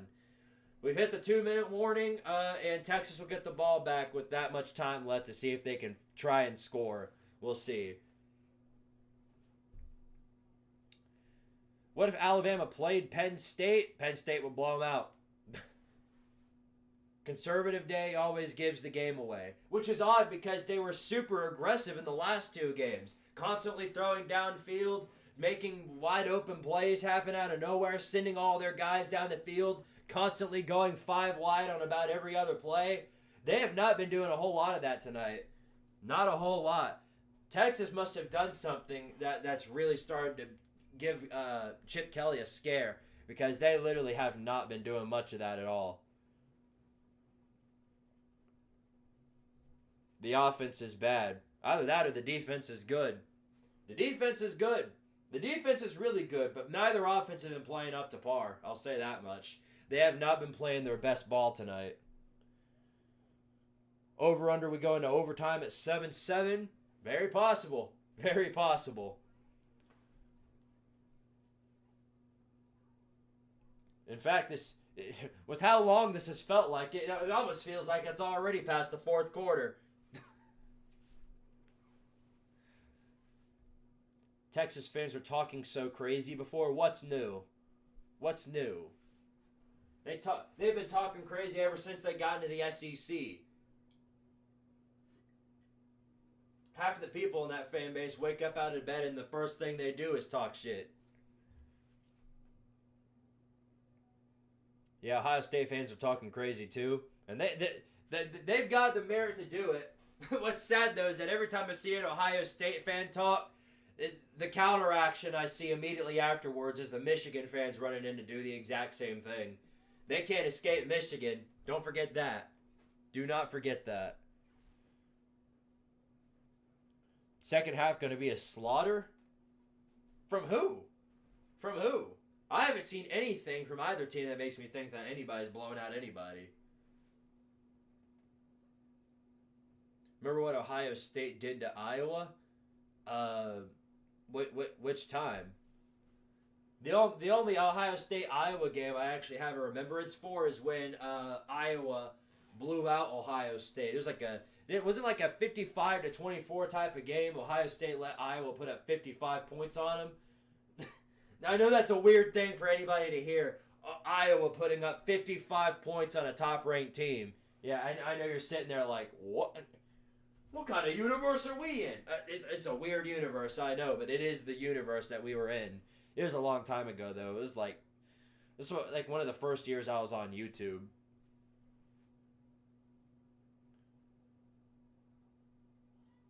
I think home field matters for this game. Well, it's not even necessarily home field because there's as many Ohio State fans in that stadium as there is Texas fans.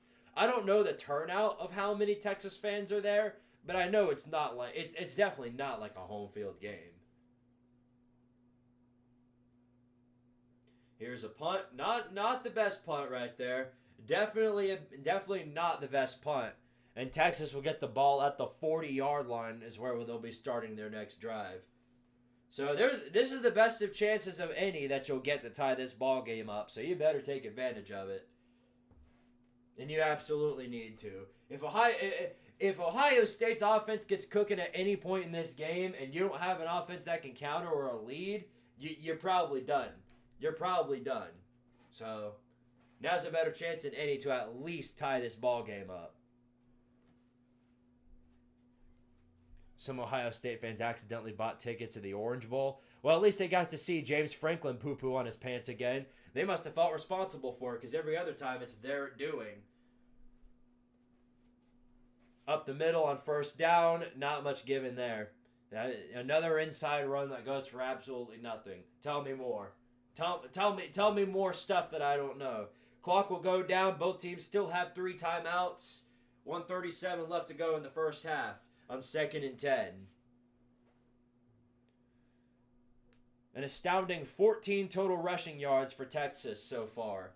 They've at least got over 100 offensive yards. All right, here we go. From the 41-yard line. This is going to be a toss play. They're going to fake it. It's a play action. Now he throws. It's a screen, but it's way overthrown. And I believe he just threw it out of bounds because he was getting a lot of pressure in his face. So here we go. 3rd and 10 with 1:15 left to go in the first half. Ewers just has absolutely no answers for that offensive line. They have been dominating him through pretty much this entire ball game.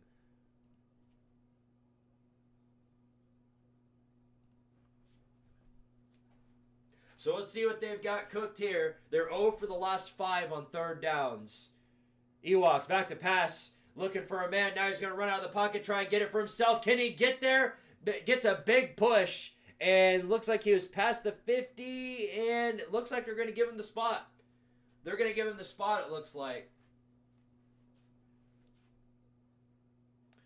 Clock's going down. Yes, they do. They give him the first down. Minute left. Oh, now they're coming in. Ref ball's coming in. They're gonna check this spot. It was close. I'll definitely say that much. Ewoks definitely fought for it right there, and that's about all he can do in that situation. They just aren't giving him enough time to find anybody open. Every time there is somebody open, Ewoks is already getting sacked by 92 people at the same time. So his knee goes down about a yard short from the looks of it. His knee goes down when the football is pretty much at the 50. So this is he's going to be about a yard short from the looks of it. And if I had to guess, they're going to go for it, because why wouldn't you? You're at midfield. You know, this is your last chance to score before going into the locker room. I think you should just go ahead and try and get it. Just try and powerball the damn thing. Because they're gonna reverse this. They'll absolutely reverse this. At least I think they will. I don't think Jerry Dingleberry is that dumb. I think it's pretty obvious to tell that was obviously not a first down.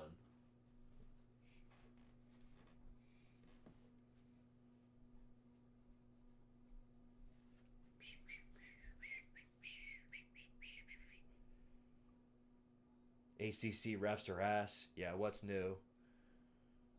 Let's see Texas miss a field goal again. Burt Auburn, baby.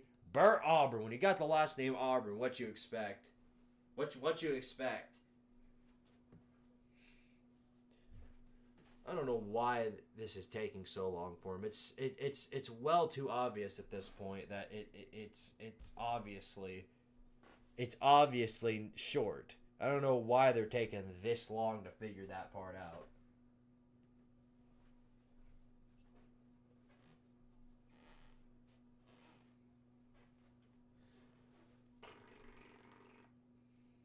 Yeah, do a little bit more talking. They're like, do we really want to screw over Ohio State here? That's a good question.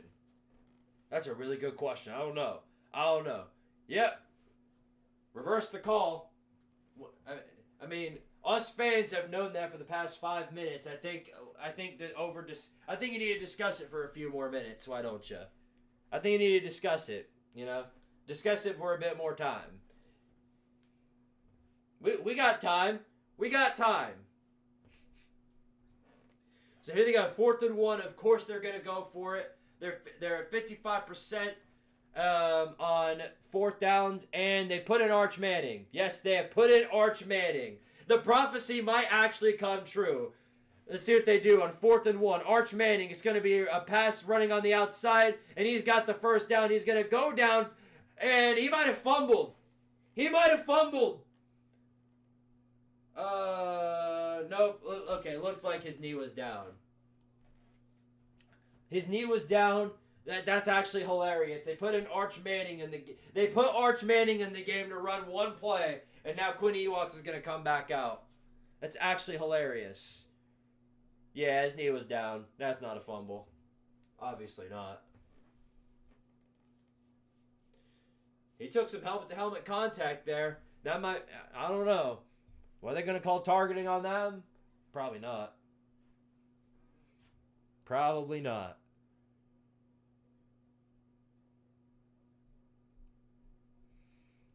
I love how I think it's so funny to me how they let Arch Manning out there on the field, but never let him throw the ball. Now, granted, that's not the situation you let him throw the ball in on a 4th and 1. I think they made the right play call, but I just love how they let Arch Manning in for one play, and then that's it. They're looking at where his elbow hit the ground. Ouch.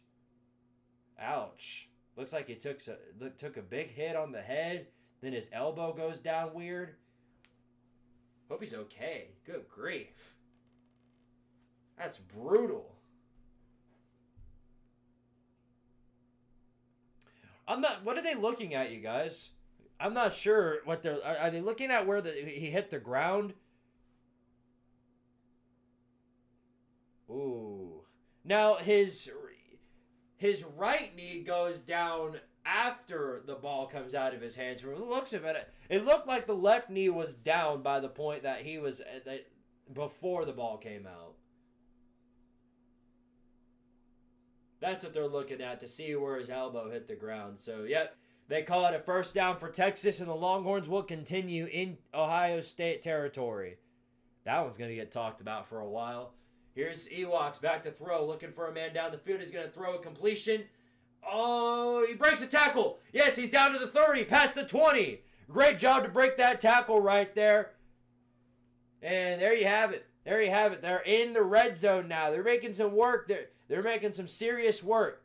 Silas Bolden breaks a tackle right there and is able to get extra yardage to get Texas in prime field position to score. The Longhorns still have 2 timeouts to use with 39 seconds left. So they have a variety of options here. From the 18-yard line, man in motion, Ewoks rolling out of the pocket. Now he'll throw late, ball's batted at the line, incomplete. So, not exactly what you were looking for there. I mean, and they've been doing that forever. I swear, Ohio State has done that so many times, and they've done that to every single quarterback I've seen them play against. Batting the ball at the line. I swear, they do it more than anybody. Their edge rushers are lethal, I'm telling you. Their edge rushers are just absolute monsters. 2nd and 10 now for the Longhorns here. Ohio State bringing a 4-man rush, and looks like Texas or Ohio State's going to take Ohio State's going to take their first time out of the ball game. You got 3, so you might as well use 1. You know what I'm saying? You know what I'm saying. Let's check in on our stats. Texas getting some good rushing yards in now. They've got it to an astounding 31 yards rushing. Yes, Texas has 31 yards rushing. Absolutely groundbreaking. In fairness, Ohio State not doing much better. They have 36 yards rushing total.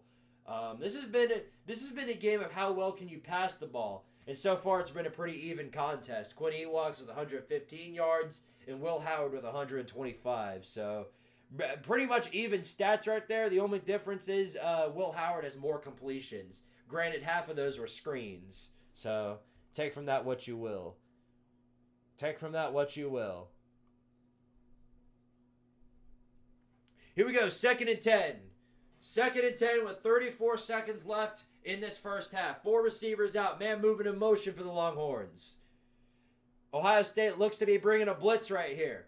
Pass play for Ewoks, looking for a man. They're going to shoot to the end zone. He might have a man, and he does! Jaden Blue scores a touchdown for Texas, and the Longhorns are on the board for the first time tonight. Longhorn Nation, we're back! Put your horns up as Texas is an extra point away from tying this ball game. How about that? I don't know how Jaden Blue beat his man that well. And here's the extra point, and it's good. I mean, really, Really, when's the last time you saw one of Ohio State's corners get bullied like that? Get cooked like toast? That's a good question. That's a good question right there. Ain't that a something? So we've definitely got a game right here from the looks of it. We definitely. And here's Kirk's clicker.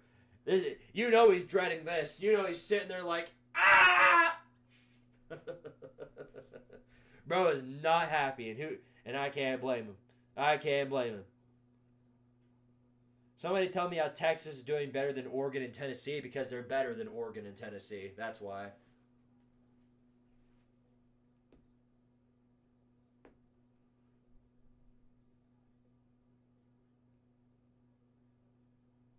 I'm looking for that holding call you guys are talking about, and I don't see it. I don't see it. I'll have to look back at it, but oh, they're doing the Cobra. Dadgum, they're doing the dodgeball Cobra. That's mean. That's mean. They're doing the White Goodman Cobra. Dodgeball's a classic. One of my favorite movies of all time. I know a good celebration when I see it. So there we go. Texas ties up this ball game with 30 seconds left to go in the first half. 7-all heading into the half, but we do have 30 seconds left. And I gotta say, how funny would it be from all of your guys' perspective? How funny would it be if Will Howard comes out here and throws an interception deep in their own territory and gives Texas Texas the lead here? That would be comedy at its finest.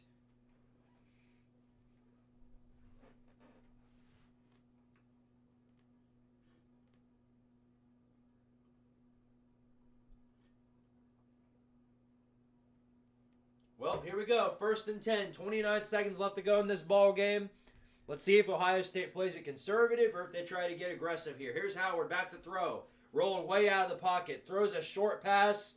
Got some space to go. Got some blockers in front of him. Past the 40. Past the 50. Oh my goodness, he's gone. Travion Henderson got all the blocks he needed. And Ohio State scores a damn touchdown. We just talked about how funny it would be if Texas were to score a touchdown here off an interception.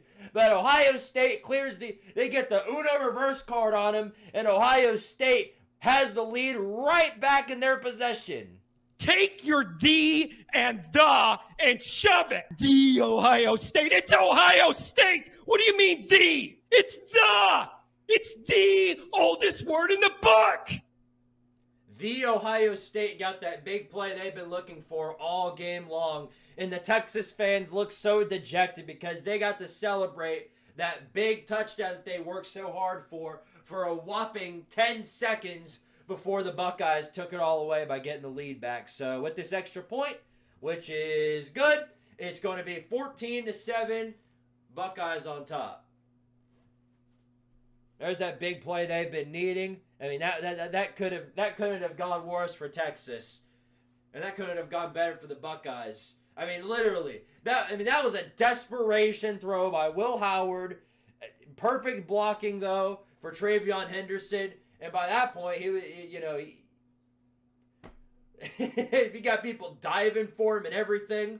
But nope, not good enough. Travion Henderson runs it all the way to the end zone. Buckeyes on top. Now, can Texas score also in 10 seconds off a screen pass? That would sure be funny.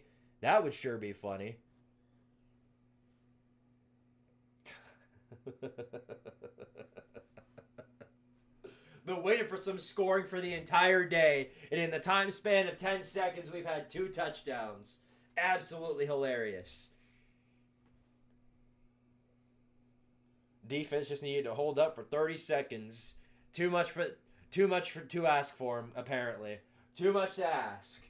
Hey, that's all the more reasons in the world for Alabama to be in the playoffs, right, Elaine? Alabama wouldn't have done that. Alabama wouldn't have let that happen. Alabama would have only let that happen 3 times.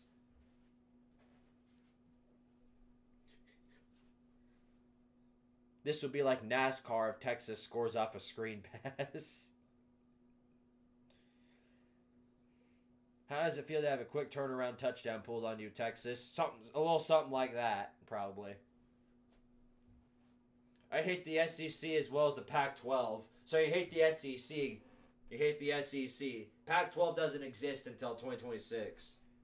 Unless you just really, really, really hate Oregon State and Washington State.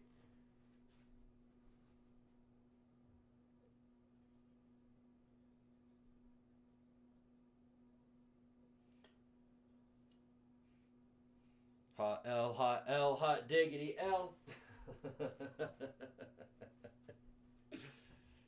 Surprise onside kick into Hail Mary incoming. Boy, just all the wheels fall off for Texas. Just everything goes to complete shite. Imagine how funny that would be. Here's the kickoff. 13 seconds left to go. They're going to... Nope, they're not going to return this one. So 13 seconds left. We'll see if Texas can get aggressive here. That would be absolutely hilarious, but we'll see. I don't care about the SEC. I just find SEC fans weird. Well, everybody's got those types of fans that root for their entire conference. But the ones who can't admit that the SEC is not the best conference this year are just making themselves look like total and complete jackasses. That's like the Big Ten every other year. This is the first time in a long time the Big Ten is actually the best conference. Unanimously, in my opinion. So 13 seconds, 3 receivers out. Let's see what the Longhorns bring to the table here at the 25-yard line. It's going to be a run, and he got some space on that one, a first down. They're going to be at the 38-yard line, 7 seconds left to go. Longhorns will take their second timeout. God, they're going to send in Arch. That's what they're going to do. They're going to have Arch Manning come in and throw a Hail Mary. Watch. They're going to send in Arch. I can see it right now. Arch, get in there and throw the deepest ball you can. We're not going to actually let you throw anything other than Hail Marys or screens. But hell, for the fun of it, go out there and try and throw a Hail Mary for gits and shiggles, please.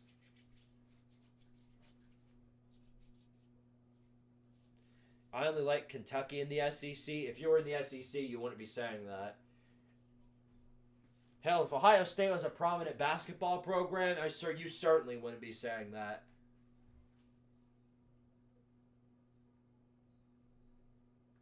So 7 seconds left at the half. We'll see what the old Longhorns can bring to the table right here. On a pass play, looking for a man down the field. Here's Ewoks on a throw. Off his hands, incomplete. Had a man there, but there is some interference. It has made its decision. The great noodle of ref ball has made its decision. Throw it up in the air. Woo! It's holding. Is it holding on Texas? No, it's holding on Ohio State. So that's still a 10-yard penalty. It'll make this Hail Mary slightly easier for the Longhorns. Yeah, clear as day, that's holding. So 2 seconds left to go in the ball game. Let some tomfoolery happen here, please. I would much greatly appreciate that. A Bugson called for another penalty. That's just the most in FBS this year. So there you go. Texas uses their final timeout to think about what they want to do here, even though everybody knows what they're going to do here. Actually, never mind. It's Ohio State. I don't even know why you bother. All you're doing is wasting time. I mean, this game's already... We've already been going for 3 hours. Or 2. Excuse me, 2 hours. But the way things are looking, we might be well over 4 before tonight's all said and done. They're taking their sweet time, that's for sure.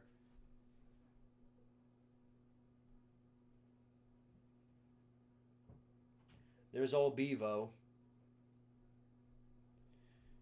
They got him locked in that cage.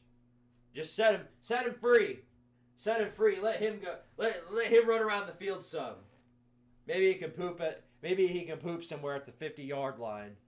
And then we'll call it a day. Here's Ewoks back to pass here on the final play of the half. Trying to run out of the pocket. He does. Now he's going to throw all the way to the end zone, and it's picked off. Or bat at the line, incomplete.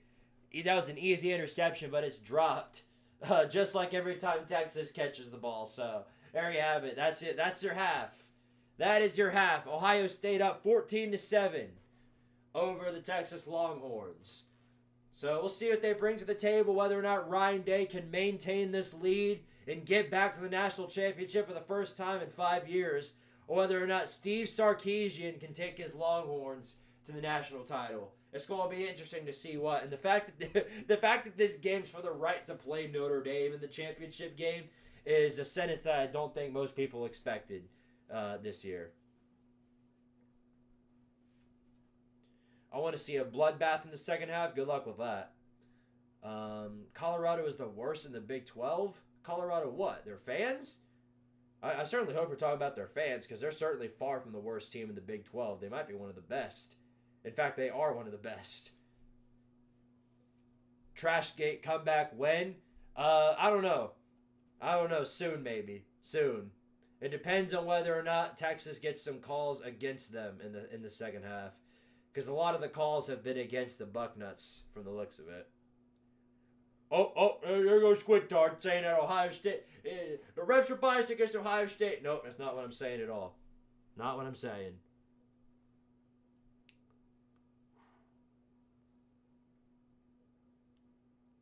Kentucky is like our little brother that sucks at football. Ohio State talking about Kentucky being a little brother is certainly strange. I'll say that much.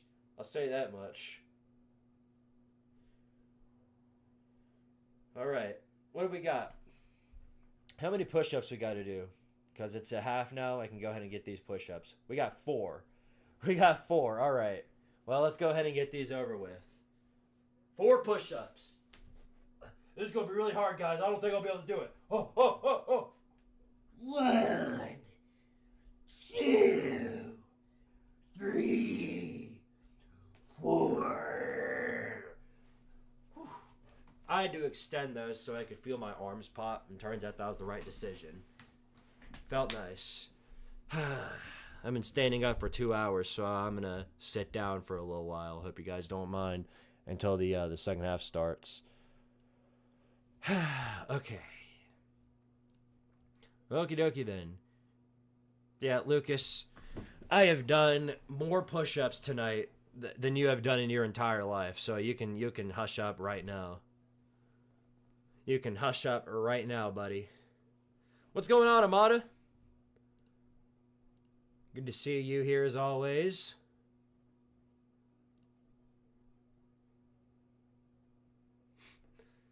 This is the truth. Can we stop announcing the time a game starts and then starting at 15 minutes later? Yeah, that's a great idea. Phenomenal idea. But we need all the time in the world to get those commercials in, as we know. Here's your half stats, by the way, in case you guys are curious. Will Howard with 200 passing yards. That one pass that they got for Travion Henderson for the touchdown, that was a 75-yard touchdown catch. That did a whole lot of work for them. So 200 yards passing for Ohio State and Will Howard, and then 36 yards rushing. So they did rush less than Texas, actually. Barely, but they rushed less than Texas. Travion Henderson had 23 yards rushing, and Quinshot Judkins had 20.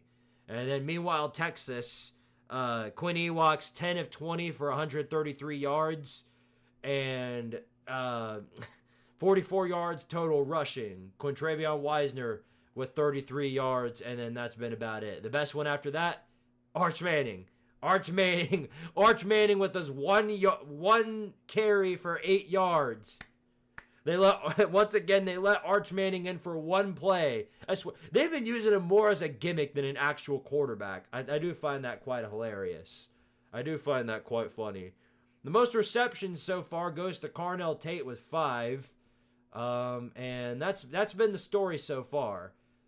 Ohio State has 3 sacks thus far. JT Tuimalo, I think he's going to come back in the game in the second half. Hopefully he comes back in the second half. And then that's pretty much been it. That's pretty much been it so far. So we'll see what happens in the second half. All right. I don't hate anyone in the Big 12, but Colorado is the one I like the least. Well, they've certainly made a name for themselves with all the trash they've been talking.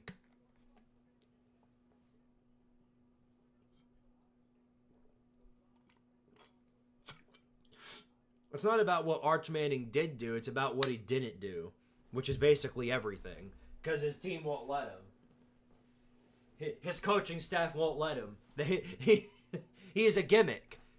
Literally, Arch Manning is used as a gimmick on this team.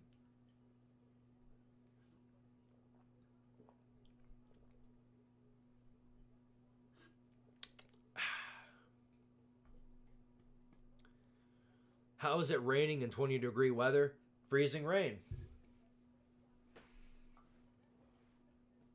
Billy Napier. Billy Napier. Yeah, I'm Billy Napier.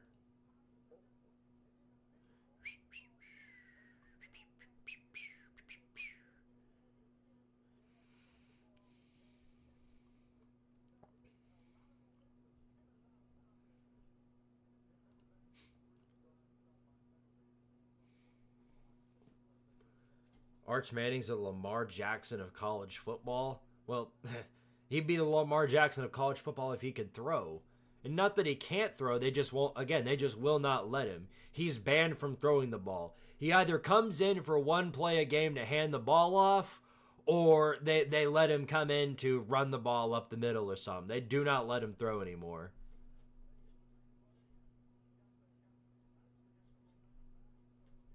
He's practically banned from throwing the ball. Guys, I don't know about y'all, but whatever I did with the bots, I think that did some work because we haven't had any bots all night tonight. Now, of course, knock on wood, but we haven't had a single bot all night tonight. So clearly whatever I did, it worked because, yeah, because the bots are nowhere to be found. There's not a single one in sight. So I've obviously cleared up a lot of work for the moderators. Now they just have to check for any dummies that come in here and start something. Wouldn't it be at Texas if his last name wasn't Manning?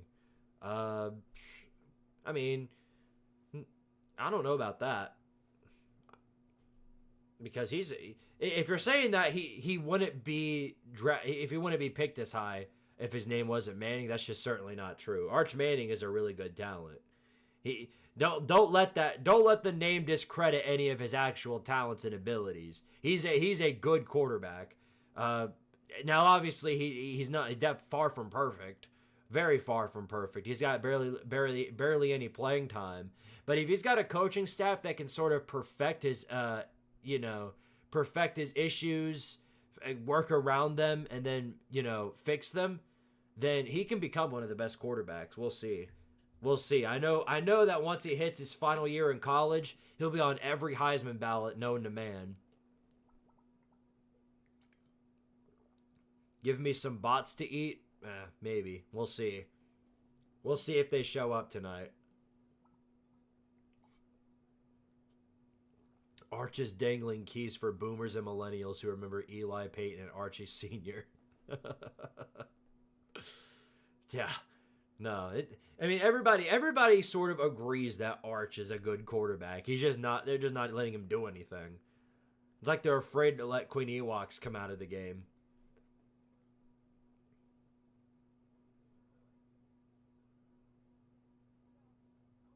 Is Arch Manning a true Gen Z? Maybe. He might be the ultimate Gen Z, in fact.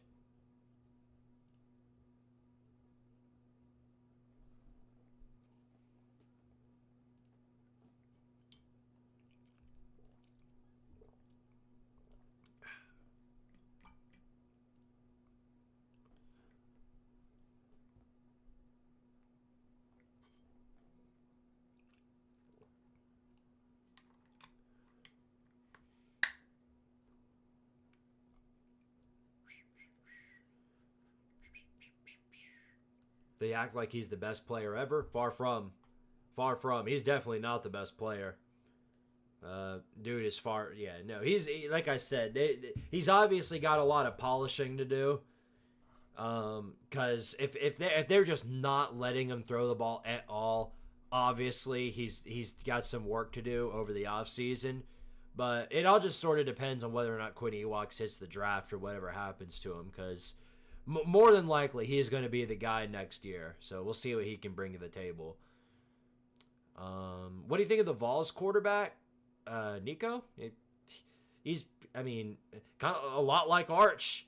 Really good player with a high ceiling of potential. Right now, he's not the best quarterback, certainly far from. But once he hits his stride, once he hits his last year in college, a lot like Arch, he's going to be on every Heisman ballot known to man.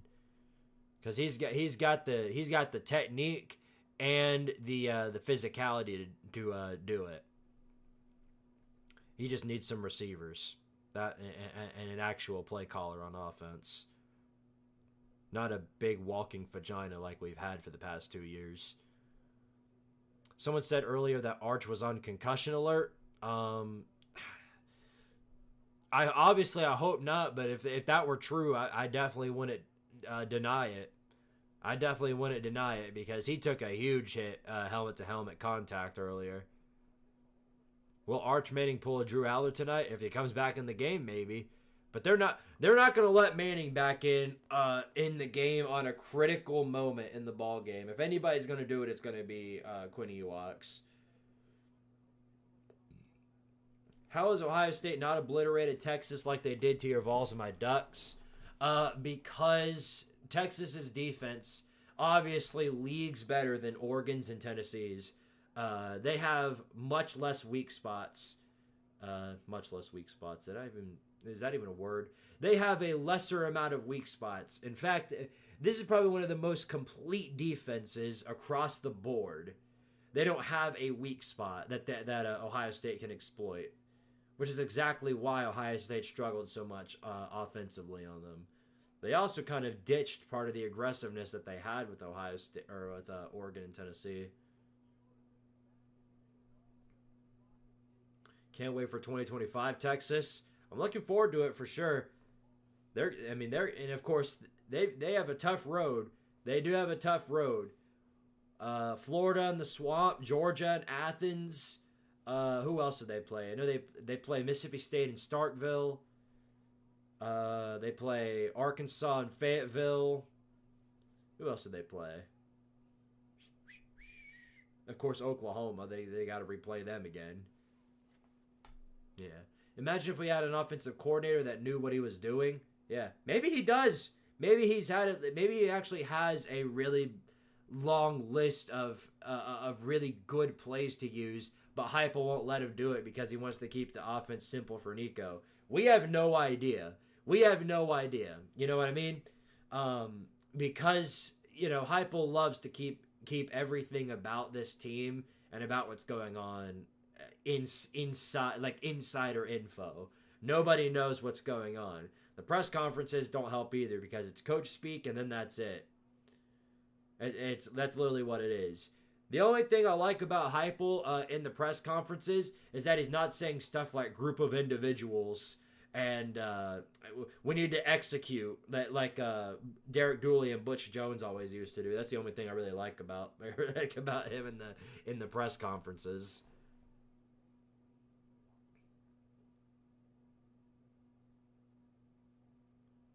Notre Dame isn't that good. Notre Dame isn't that good at what? They're in the national championship for a reason. You do know that, right?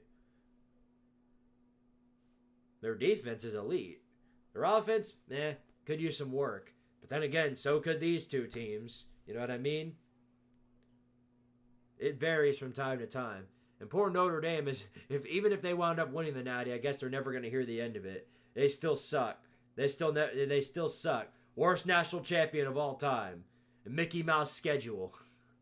They'll never hear the end of it. Who's your surprise team for 2025? A team that could definitely pop off next year. I gotta really think about that. I really don't know. I'll have to look at what teams are doing in the transfer portal. I'll have to see what they can bring to the table.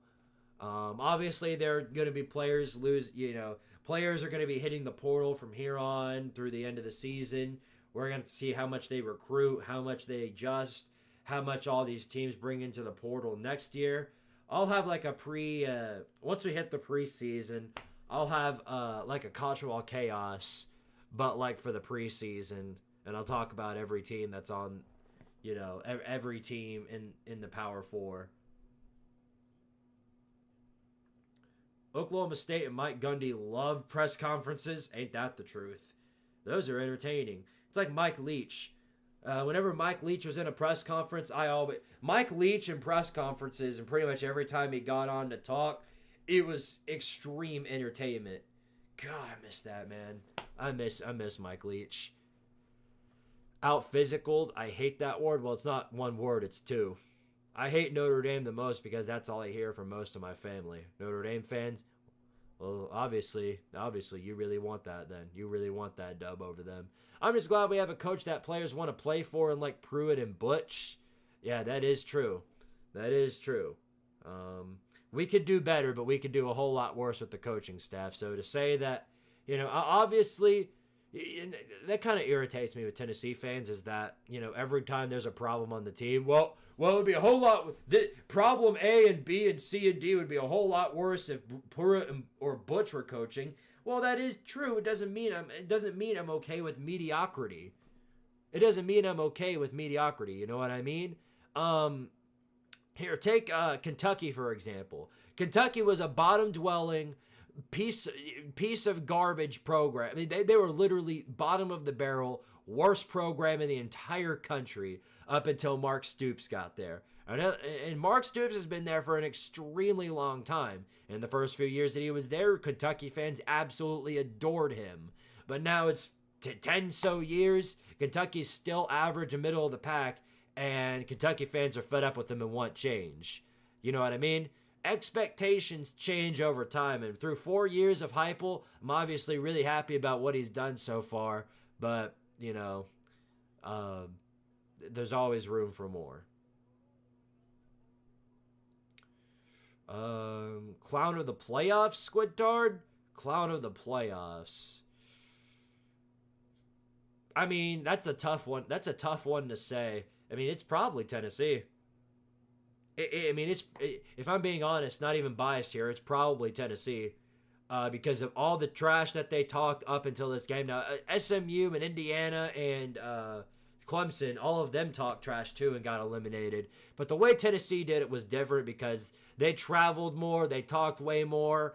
The players taking off all their shirts before the game, acting like they were hard asses going up against Ohio State, like they were just going to dominate them the entire night. And then Ohio State from play number 1 onward just completely mutilated and dismembered them. At least the other 3 games were at least somewhat competitive in the first half. None of the Tennessee-Ohio State game was nowhere near competitive after 5 minutes. Can the game just start back up? Yeah, that's what we're all thinking. How soon do we get the Carson Beck snap comparing his junk to a palm tree leaf? That's a good question. I can't tell you that one.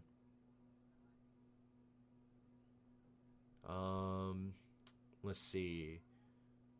Go Big Blue. Oh boy, Ohio State, man. What you doing? Talk about Go Big Blue. Carson Beck Heisman next year? No. There's no quarterback or any player on Miami that's winning the Heisman over Mario Cristobal's. None at all. Arch Manning could transfer there next year. Will not win the Heisman or get anywhere near it. There's just no way.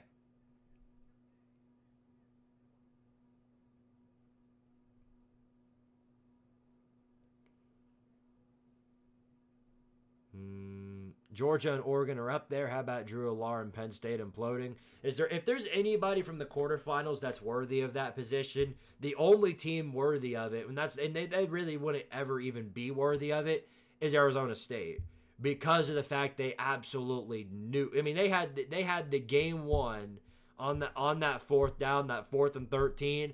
All they had to do was keep their safeties back, but they did a freaking safety blitz on 4th and 13. And they nuked that game. And they paid for it big time. So, I still think Tennessee made more of an ass of themselves just because Arizona State made it a way closer game. I mean, to credit to Arizona State, they actually got to overtime with Texas. That's way more than you can say about the Vols. Is Super Mario Cristobal a clown of the bowl game contenders? Absolutely. If there were a clown of the bowl games, I think he'd be right up there. In fact, they'd probably win it right there. Same with that dummy that was in my Discord, too. He left. He got enough of being trolled. And I can't blame him. That poor Miami fan from our Discord server ran his damn mouth all before that game. Oh, your team sucks. Miami would beat the hell out of Tennessee ball. And then Miami goes out and loses to the freaking Cyclones. Your star quarterback opts out. He literally quits after one half. He got so tired of playing for Mario Cristobal's that he quit after one half of that bowl game. Decided, nah, I'm just stand here on the sidelines and watch as this team as my team gets beat. All these seniors that aren't going to play any more football and want to go out with a bang, but because they're not going to play any more football, they can't go to the NFL. They don't have another year of eligibility. They're just going to graduate, and this will probably be their last snap of football. Screw you. I'm just going to sit here on the sideline with my happy ass and watch as your team falls to the floor. And Mario Cristobal let it happen. Mario Cristobal sat right there, listened to Cam Ward say, Coach, I don't really feel like playing in the second half. And he was like, yes, sir, almighty Cam Ward. You've guided our team all the way to the Pop-Tart Bowl. I'll go ahead and let you go. Let you go ahead and go. Yeah, incredible, absolutely incredible. Yeah, that was bad. He'll get him some receivers, and Miami has a better offensive line than Georgia. What? I don't know about that. That's certainly, I don't know about that. Georgia's offensive line underperformed this year, I do think, though, but I don't think they're worse than Miami's.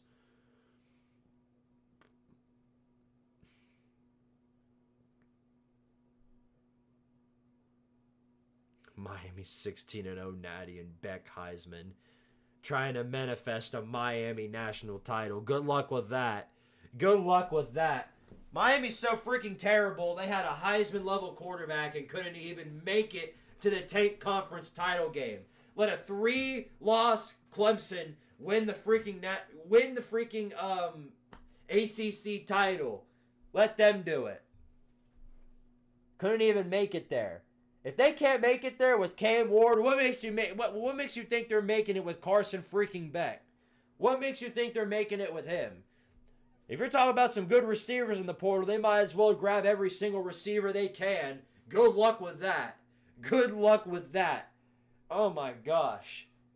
They got to grab every single receiver under the freaking planet if they want to have a chance of that happening. Anyway, here we go. Texas kicks the ball off, and when the second half is officially underway, they're not going to return this. It'll be a touchback. So the Buckeyes, up by 7, are going to start out the second half at their own 25.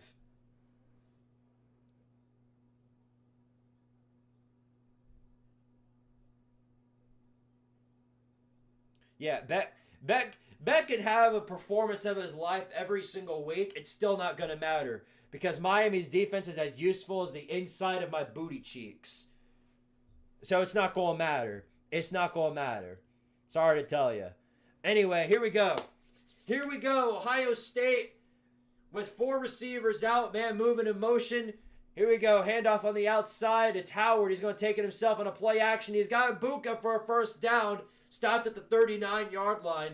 First good connection for the Buckeyes, and they're coming out swinging to start out the game. We'll see if they can. Continue this momentum. Start out the second half. I mean, Emeka Egbuka is apparently that guy. He's that guy, pal. He's that guy. So 1st and 10 at the 38-yard line, not the 39, the 38. Looks to be 3 receivers out for Ohio State right here. Pass play. It's a run up the middle, and it's good for about 7 yards. Stopped at around the 45-yard line. Good run by Henderson. 2nd and 3 coming up.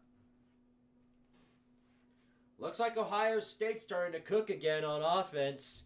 Obviously bad news if you're Texas. I think that that touchdown that they got at the end of that half is more detrimental than it's more detrimental to Texas than I think a lot of people are willing to admit. I'll say that much. 3 receivers out for the Buckeyes again. 3 men in the pocket. Here's the handoff up the middle. Good for a first down past the 50, and now they're in Texas territory. That stopped at around the 38-yard line. Now they're sort of bullying Texas's defensive front. I doubt that'll last long, but they're at least making work here. So one of the only drives that we've seen all game that gets past midfield. We'll see if they can make something out of it here.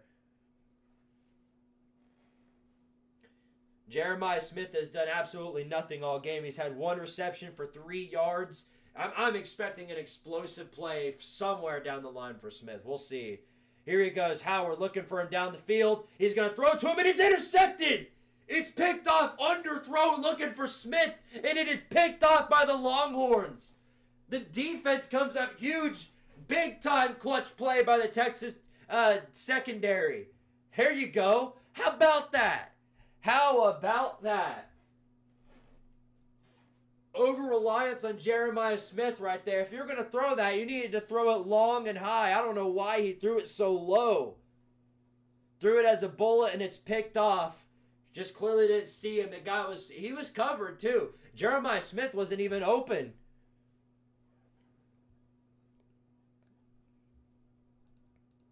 Well, there you go. That's the break the Longhorns have been looking for all day long. And they're going to start here from the 30-yard line. Screen on the outside. Got some blockers in front of them. And a first down past the 40-yard line. Great run by Wisner.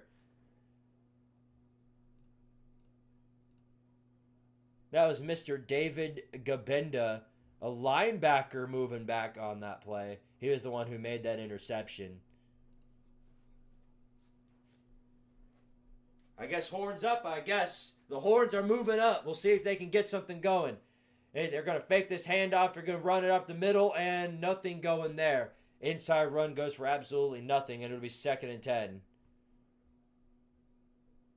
Will Howard just being his old self again. Yep, he remembers his days from Kansas State.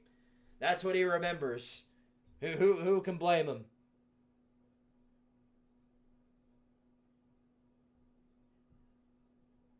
Will Howard mid, a quarterback mid off.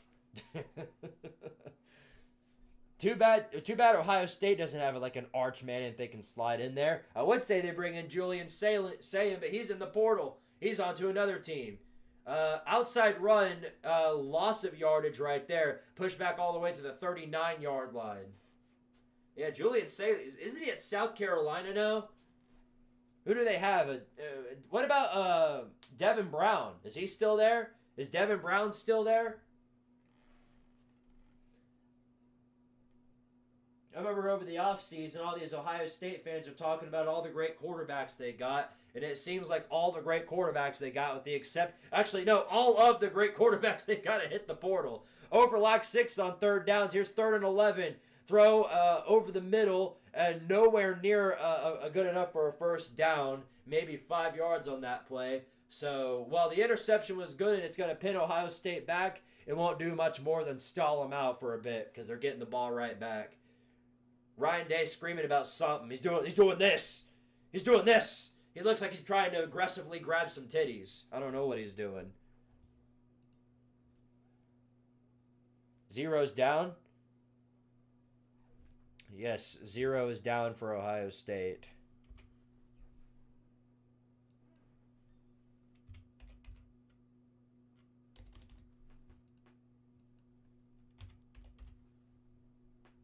Cody Simon, a linebacker, down for the Buckeyes. 7.5 tackles per game. It looks like. Is that an average, or is that how many he has tonight? Whatever the deal is, hope he's okay.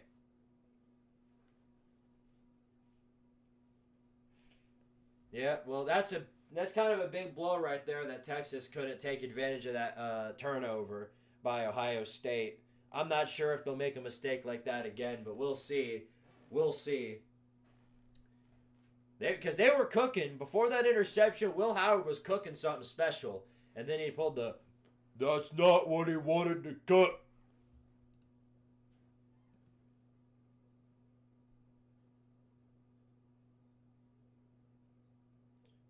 All right, he's up. That's good news. Oh, Aaron Noland. That's it. Aaron Noland. I was thinking of him. I thought about Julian Sayin, but yeah, no, he's still in high school, right? Yeah, that's right. There you go. So yeah, it was Aaron Noland who went to South Carolina. Julian Sayin is still at Ohio State. So there you go. There you go. That might be the next. That's probably the next quarterback for Ohio State right there, unless Will Howard gets another year. Squid, you look like someone who could throw. How about you transfer to Ohio State? Yeah, I'll throw for you. Let me back to throw. Woo! I can't throw this too far. I got to do it like that because if I throw it too far, I'll hit my computer or my Smexy monitor, and I don't want to do that.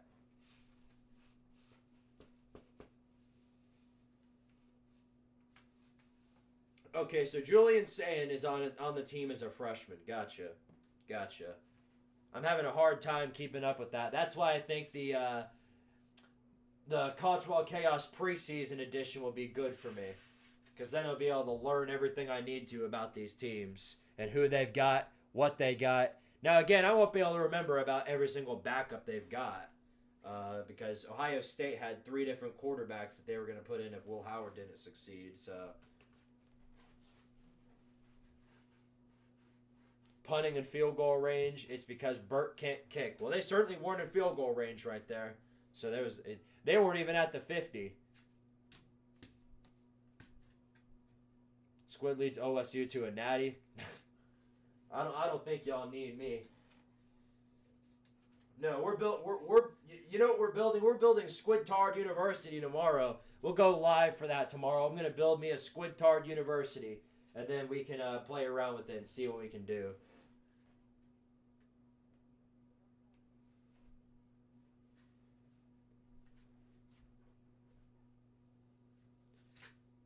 Yeah, one thing I'd like to do is if we bring back the Tartarian playoffs, we'll have a whole selection of names to choose from. People can come in and give their names for anybody that we've got. And there have been some hilarious names. Back when we did it for Ohio State, back when they had, I forget his name, but we called him Trey Sirloin, running back on Ohio State. His name was literally Trey Sirloin. It was hilarious. I'll have to look back, but it was absolutely funny. We had a guy named Ronald McDonald on Tennessee.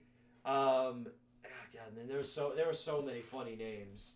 There's so many. Georgia, if you guys know a guy, if you've been around for a while, the Georgia's quarterback was named Chess Hall, and he was 500 freaking pounds. He was literally 500 pounds, as big as this room, and he was jumping back in the pocket, and not only that, but he was fast. He was a fast-ass 500-pound freaking quarterback that was just running through people. It was absolutely hilarious. So if we bring that back, I'd love to do some stuff like that. That would be entertainment at the highest possible value.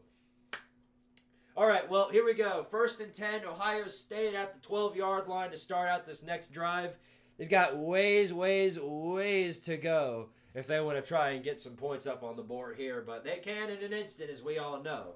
We're going to do a handoff on the outside, trying to get somewhere and nowhere to go for Ibuka, and tried to hand it to him on a running play on a jet sweep, and he had nowhere to go. Nowhere to go on that play, so it is a loss, and Ohio State it'll be like 2nd and 11, I believe.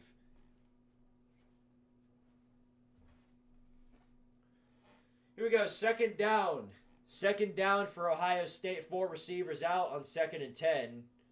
Here's Howard back to throw. Gets the pass off instantly, and it is complete. Trying to get the extra yardage, and it'll go down around the 24-yard line. Or maybe a little before that. No, he goes down way before that, around the 21. So it's going to be 3rd and short. 3rd and very short for the Buckeyes here. Let's see what Chip Kelly's got whipped up here. Let's see what amazing game plan he's got whipped up here. Does he have a backup he can put in to just run the ball like Texas does? Does he have a backup he can just use to run the ball as a gimmick? Here we go, 3rd and 1. 3rd and 1. Everybody in the box formation with the exception of one guy. Man moving in motion. Here's the toss play on the outside, and he is shut down before he can get there. He hesitated to find any space, and Texas makes him pay for it. So it's 4th and short, and it looks like the Buckeyes are going to have to punt. Great defensive stand right there for Texas, and the Longhorns look like they're going to get the ball right back unless if Ohio State is extremely ballsy. Again, I've only seen one person ever go for it in a position like this, and that's Josh Heupel. So if you want to play that game, then go right ahead. Or you can listen to the ESPN analytics. The analytics. They're going to listen to the analytics. Joe McGuire getting ready for this punt. Going to try and pin him really far back here. Let's see what he can do. It's a nice punt. It is taken around the 34-yard line, and that's where Texas will start their next drive. John Winters, thank you for the $2 super chat. He says, how about Mike Crotch? How about Mike Crotch? You're absolutely right. Thank you for the $2. I gotta edit this real quick. I forgot to remove the because I did do those 4 push-ups. So yeah, thank you for the $2 though. Much appreciated.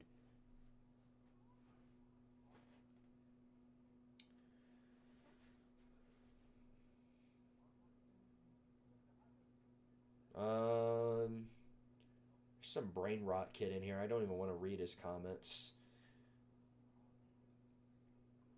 Ohio State wins March Madness final. Right. Didn't y'all beat Oregon in basketball though? Weren't they wasn't Oregon like a top 15 team and then Ohio State beat them in basketball? So they aren't terrible. They aren't terrible. Reminds me of the Michigan game. Yeah, the way Ohio State's been, they are not being aggressive at all. The only big play they got was that Travion Henderson run, and that wasn't a deep ball. That was some really good blocking up front on a screen. And something. I'm very convinced that they're not going to be going back to that for a little while. I'm very convinced that they're not going to try and be aggressive because of that interception Howard threw on that last drive.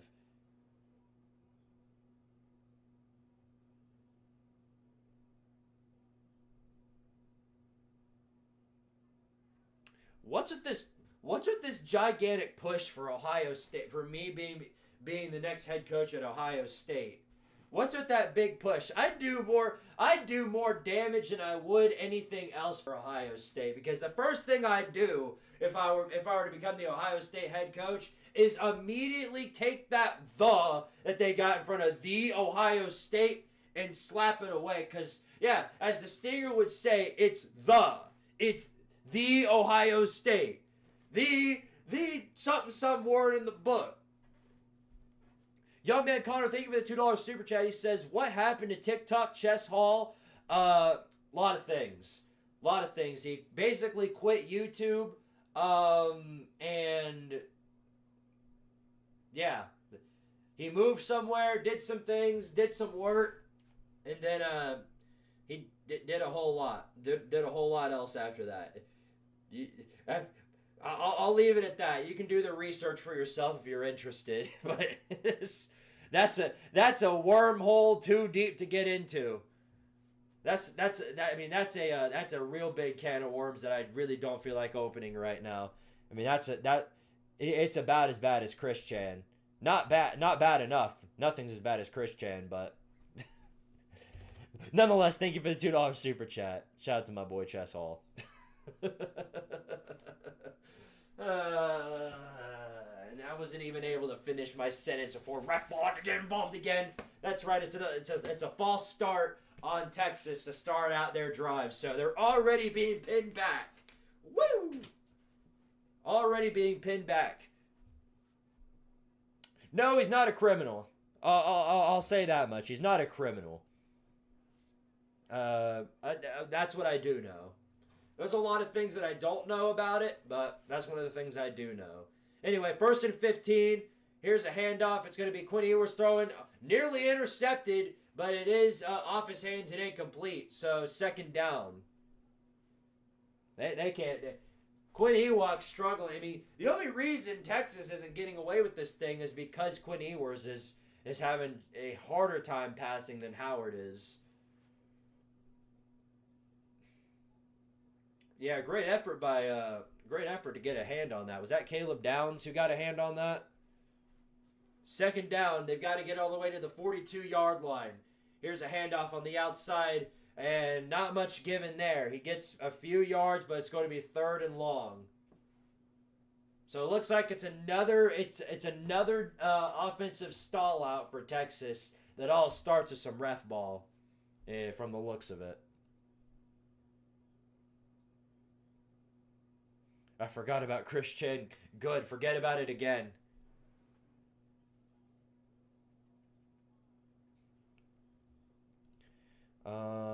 All right, here we go. 3rd and 10 coming up for the Longhorns right here. What have they got? Ewoks back to throw, trying to get away from the pressure. Instantly goes down with the sack. The ball comes out of his hands. It is recovered by Quintravion Wisner, who gets his hands on it, runs the rest of the way for a first down. That's some type of tomfoolery you can only dream of. That's the type of tomfoolery that's going to push Texas to win this freaking ball game. So I don't know. That might be intentional grounding because he threw that. It looks like he threw that after he passed the line of scrimmage. Actually, no. They're going to call it. They might call that a sack because his knee might. That's going to be really close, but it looks like his knee might have been down before the ball left his hands. Ref ball's going to have a tough decision to make here. It's going to be, it's literally a coin flip. Because the ball leaves his hands as his knee is touching the grass. So literally, it's going to be a very tough decision for them to call. What does ref ball do here? What have you got, Jerry Dingleberry? The play stands. So Texas first down, they're going to give the Longhorns a first down.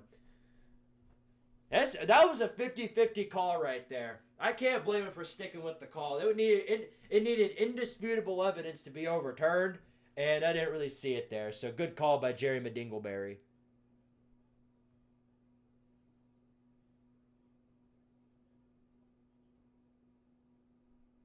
All right, here we go.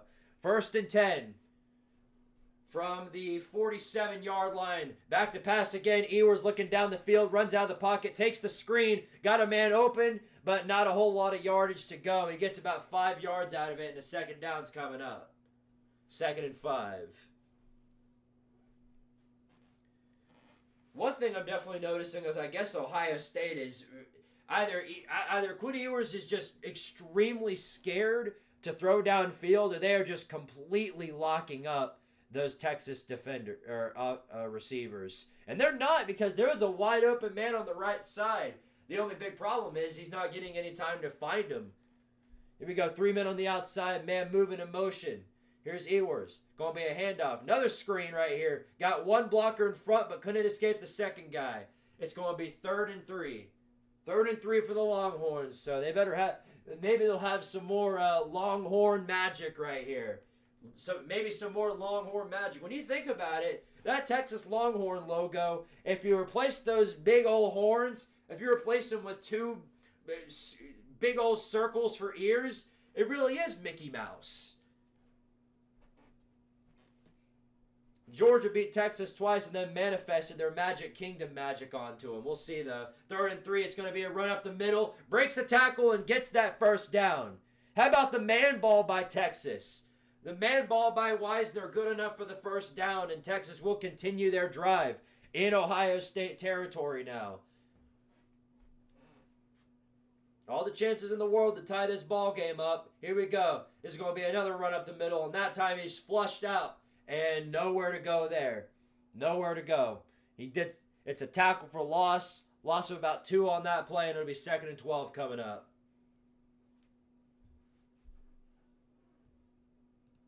Not a place to go there.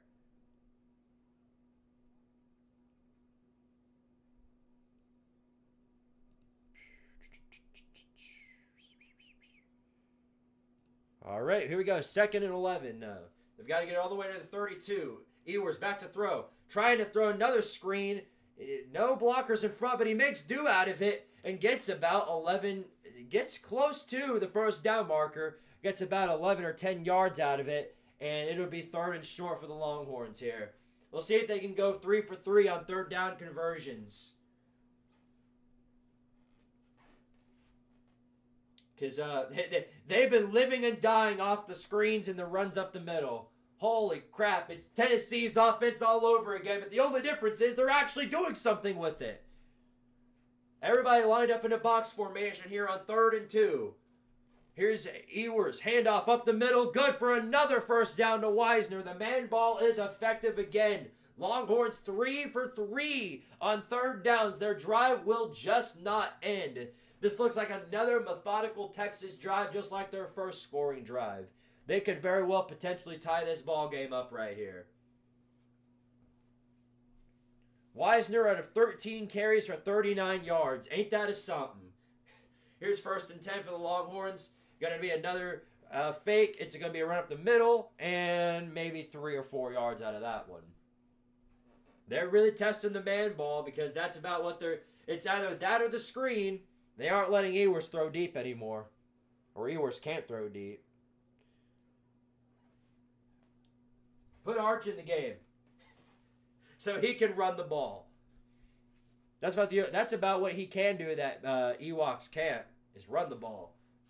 Here he goes, Ewoks. This is a play action pass, looking for a man down the field. Throws late and it's batted at the line and incomplete. I don't get it.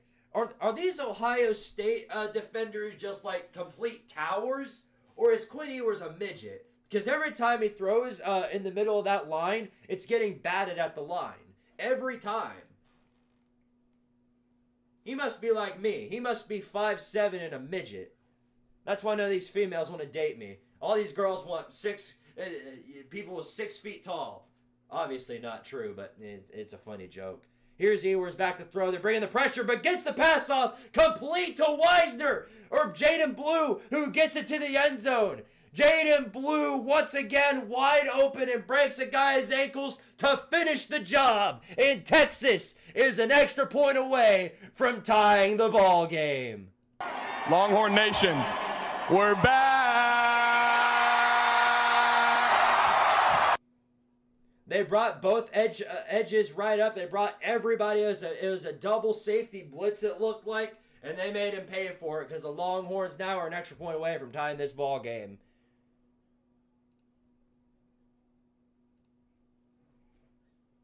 Here's the extra point, and it is good.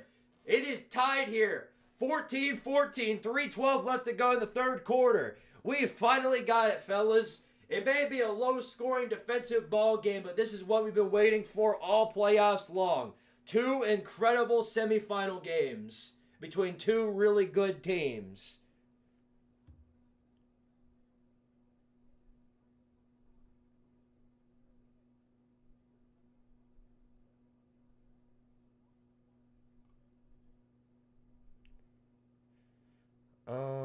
All right, let's see. I mean, Quinn is like 6'1", so it must be tall lineman. Yeah, he's fighting against literal towers. They've got basketball players out there. Everybody's Zach Edey and 8 feet tall. That must be why they're getting so many flags in their favor.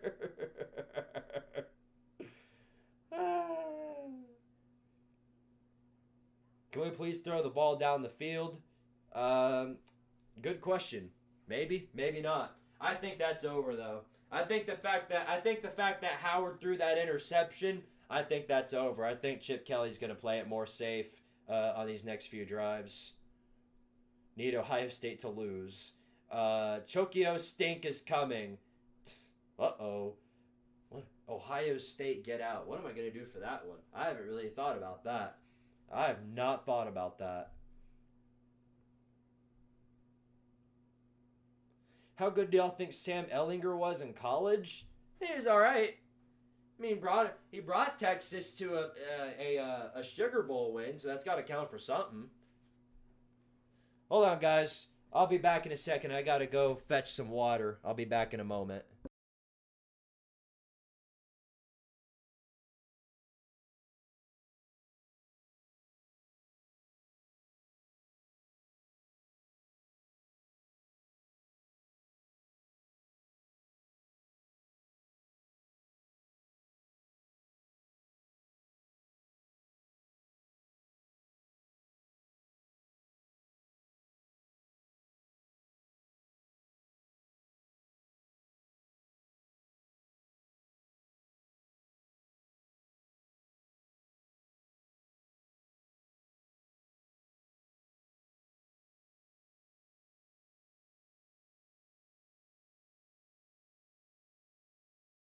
All right. Welcome back to the Squidtard Show with your host, Squidtard. Let's make sure my microphone is working because sometimes it likes to die whenever I hit the mute button. Okay, we're good. We're good. Cool. Purdue football isn't just a doormat, it's a train derailment. No, it's a black hole. It's the shadow realm itself. Just came from completing homework and playing in the snow. I'm impressed Texas is holding its own.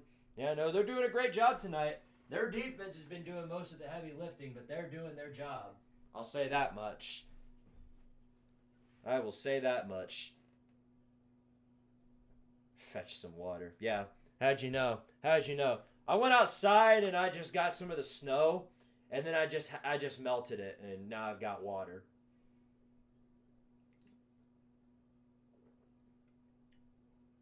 People still said that Texas gets destroyed today. Yeah, right. No, that's over. That's over.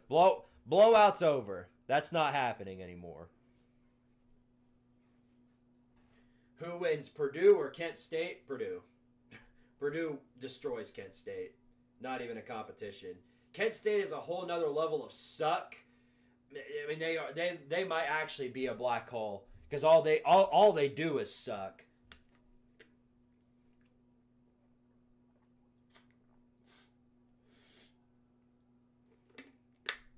Hudson Card is still in college.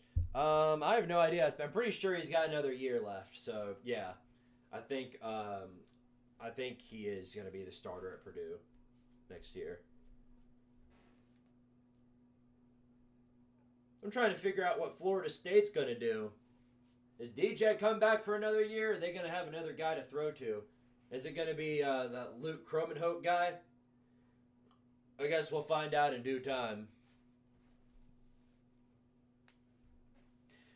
Yeah, Hudson Card at Texas. I remember back when Texas was in the Big 12 and it was Sark's first year. Kansas was like 0-9 or something like that, hadn't won a game, and then they go into Austin and knock off Texas. That was the upset of the century right there, and obviously very hilarious. Very, very hilarious. DJ declared, thought so. Who's gonna draft him though? Is he like who's gonna take him? I think it must be like a Joe Milton situation to where like he didn't have any mind-blowing stats in college, but he's got the personnel or the ability to be a good quarterback in the pros. What about Brock Glenn? What about him? He's about as good as Brock Vandegrift, and that should tell you everything you need to know. Kansas only had one win on the season when they beat Texas. So what? They were 1-9? Incredible. Absolutely phenomenal. In 3 short years, Texas has gone from losing to a 1-9 Kansas all the way to possibly making it to the national title. Wouldn't that be a something?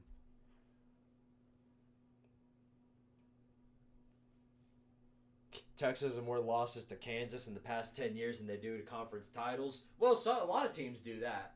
A lot of teams have more losses to Kansas than conference titles. West Virginia is another one. West Virginia is the only team in recent memory I can think of that lost by 2 possessions in overtime. That was back 2 years ago when they played Kansas. I remember that one. Like it was yesterday. DJ declared for the unemployment office. No, he declared for LinkedIn. Here we go now. Ohio State, of course, starting on their next drive. We'll see what they can do, knowing this is a tie ball game. 14-all, 3:12 left to go in the third quarter. Will Howard with 222 yards tonight, 16 of 22 with 1 touchdown and 1 interception. Texas bringing 5 men on the rush, and they've got a man for a first down going past the 40. A great game right there for Ohio State. But we do have some ref ball interference. Let's see what Jeremiah Dingeling has to bring to the table now. Let's see what incredible penalty he brings here. This might be a holding on Ohio State.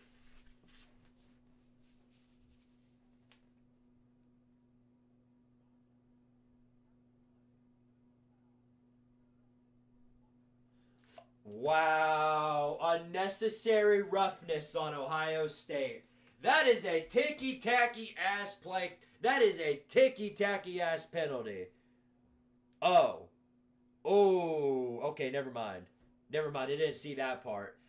I was just watching all the Texas defenders pushing him around, and I thought that's what they were charging. But now seeing that, I'm not so sure. Ohio State guy comes in and basically bulldozes two Texas defenders towards the end of the play. So it's still a little bit ticky-tacky, but it's definitely way better off than I initially thought.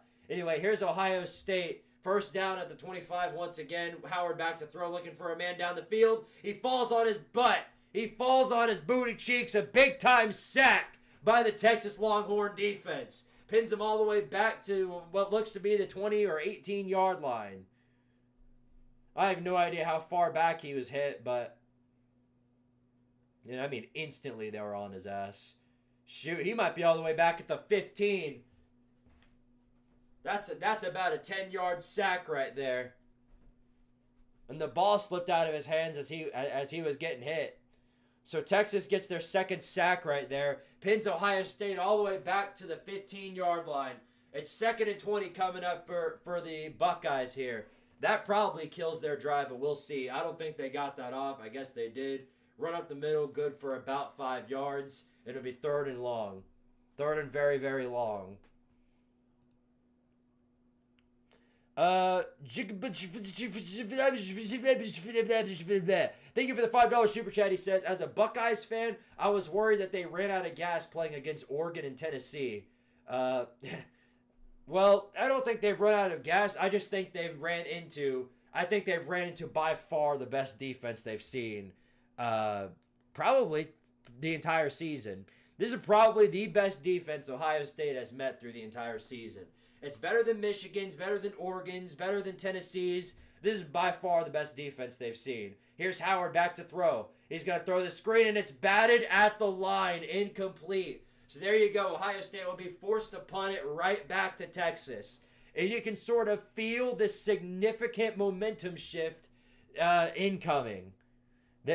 We have a significant momentum shift in the making, perhaps. We shall see in due time. We're up to 9 push-ups, by the way. Let's bump that number up. Why don't we? Bump that number up, guys. Let's send some more super chats in. Have me work out. Have me do some serious workouts. Here's the punt, and another good punt right there. Going all the way back to the 40, and that's where he will recover it. So there you go. Texas starting in pretty good field position on this next drive. We'll see what they can make out of it. Ohio State has arrived. Right now that AD has a fire, a big old match right next to Ryan Day's contract. And every single time Texas gets a yard, he's just moving his hand slower and slower to it.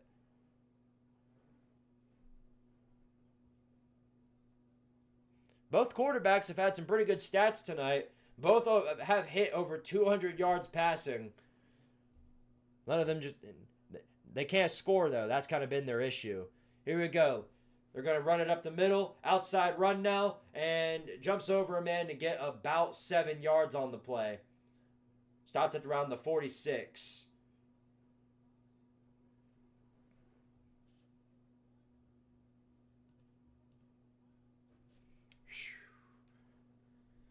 Wisner been putting in some work. He's got over 50 yards rushing. Here he goes again. Now here's Ewers back to pass. Rolling out of the pocket. Takes the screen for a big loss right there. Gets back on his feet, but is taken down around the 44-yard line. So it's a loss of about 3 yards, and it'll be 3rd and 6 here on this drive.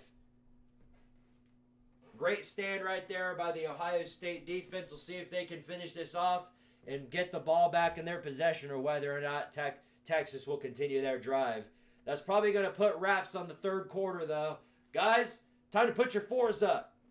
Put your 4s up. 1, 2, 3, 4. Put them up. Put them up. Do it. Put them up. We've reached the 4th quarter.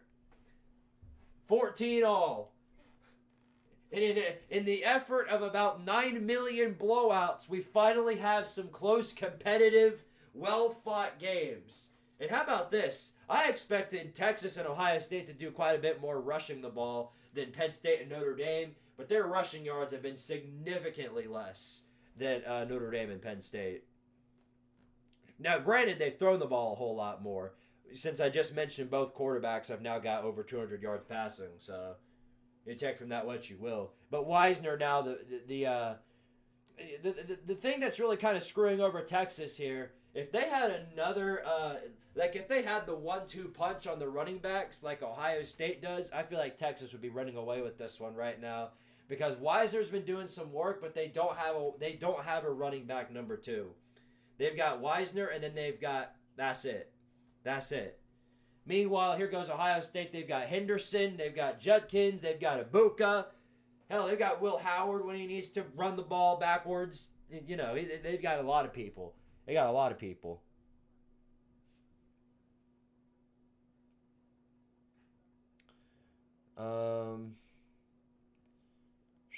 This is a good football game. Ain't that the truth? I bet Ohio State doesn't own the SEC now. They never did. Ohio State's I think Ohio State's 3-13 against the SEC all time. They never did own the SEC, and they probably never will in my lifetime. Of course, they have a big win over Tennessee, and that's a big win against Tennessee. That they don't own the SEC. Enough of that. If they own the SEC, then I guess everybody else in the universe owns the SEC.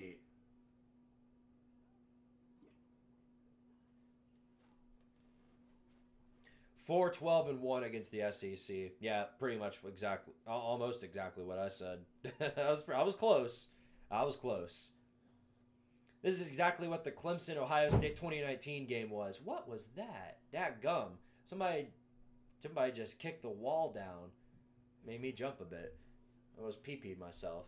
But yeah, we're going to get a chance to win it, and Howard going to blow it. Oh, boy. That is just like Justin Fields, huh? Except Justin Fields, I think, is a better quarterback. But, yeah, point still stands. I hear ya.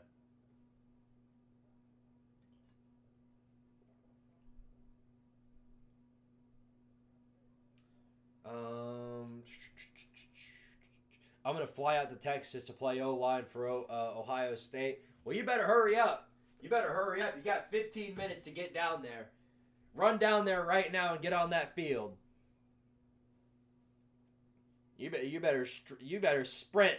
You don't have time to get a taxi or anything. You just got to sprint full force the entire way. Anyway, here we go. 15 minutes left in this ball game. 3rd and 5 coming up for the Texas Longhorns right here. 4 receivers out. They've got to get to the 49-yard line to convert this. We'll see what they can do here. Let's see what they bring to the table. Back to throw. Ewers looking for a man. They're bringing the pressure. Gets the pass out for the final second. Had a man, but he drops it and it's incomplete. Off his hands.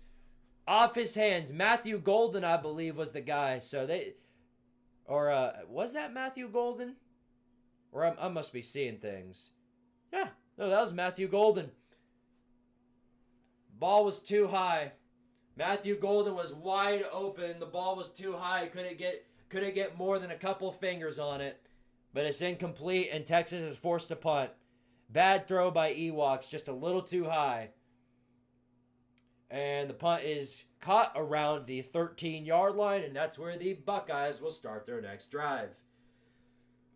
So now at this point, it's a game of who can score first. In a low-scoring defensive game, it's no longer who can get away from who. It's who can score first. If Ohio State is able to score here and pin Texas into a situation where they can no longer just be super conservative, then it'll really be interesting.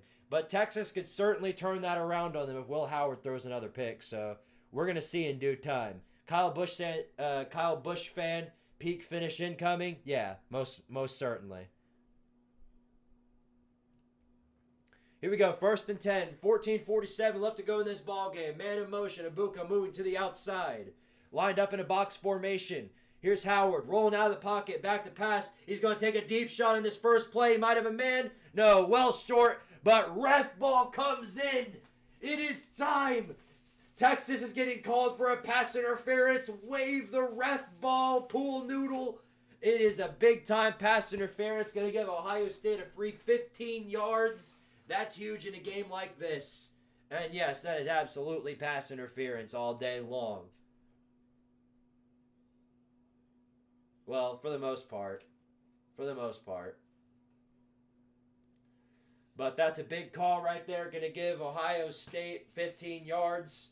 The pool noodle says all.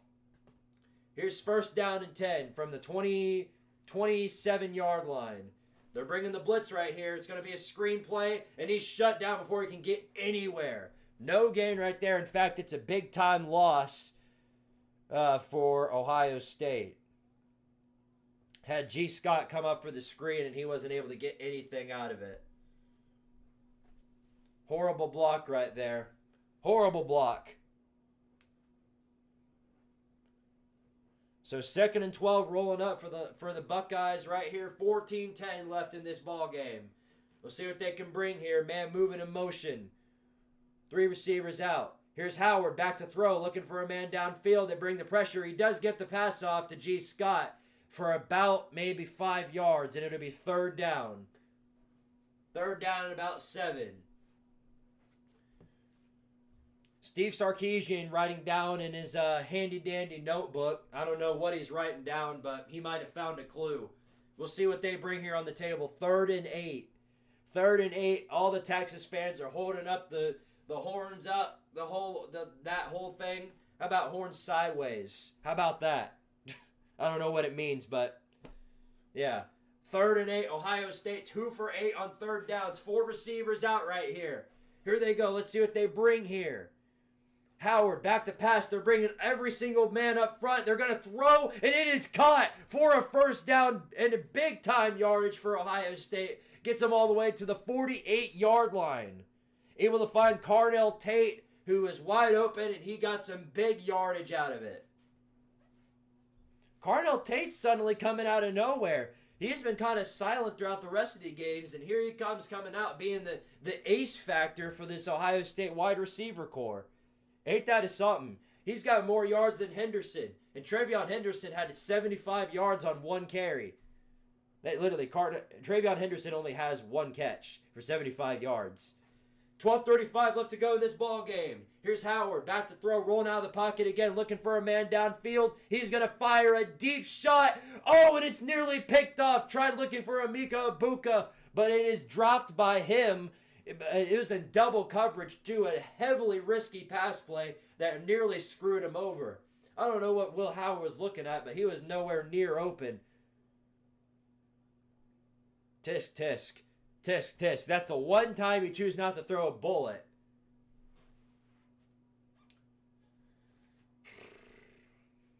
Well, now that we're getting a second look at it, it does look like Emeka Egbuka had his hands on it, but a Texas defender came in at the final second and hit it out of his hands. Some great pass coverage there by Texas. Saves them in what very well could have been the game-defining catch. We do have a man down for the Longhorns now on the defensive line, it looks like. Another tough loss. This is basically the injury bowl.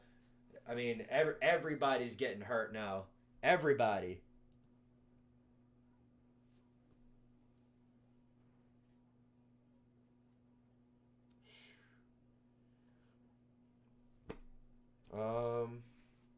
Let's see. Just cover JJ and you got a defense.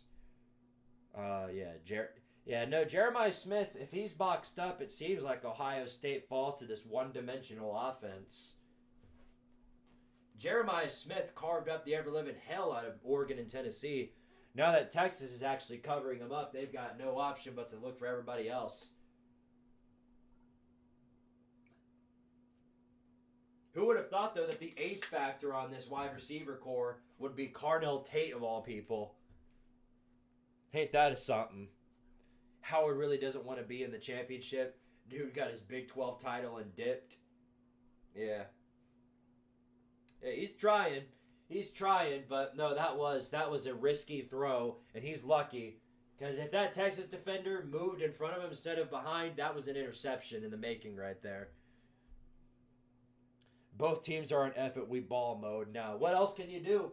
It's the fourth quarter. In a game that looks to me like first to score wins, in my mind, it's like a first to score wins type of ordeal, because if you put all the pressure on a team that's barely been able to move the ball all game long, then you've got yourself in a heavily winning scenario.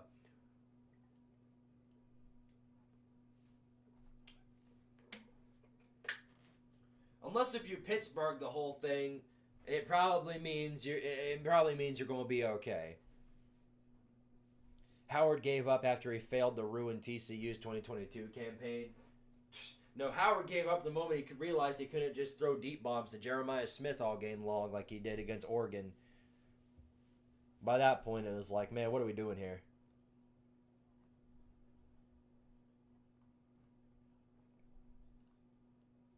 And that might be the worst news of the day.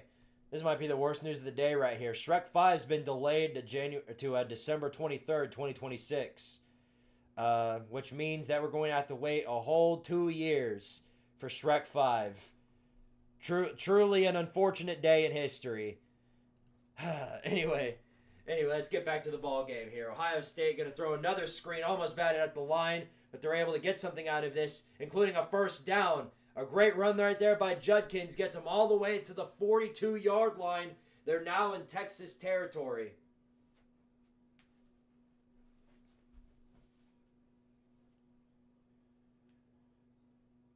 Helmet-to-helmet contact once again. ESPN trying to rage bait more targeting, but they're not gonna do any of that. Not here. 12 minutes to go. 12 minutes to go. Clock's going down. Ohio State at the 42-yard line. 3 receivers out. Here's a handoff. No, it's play action. Over the middle. Slant route incomplete. Had Carnell Tate over the middle, but it's overthrown and incomplete.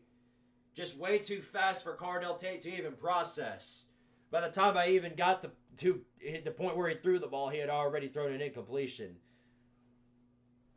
That's a Joe Milton ball right there. They're going to be talking about in the pros how Will Howard can throw a bullet.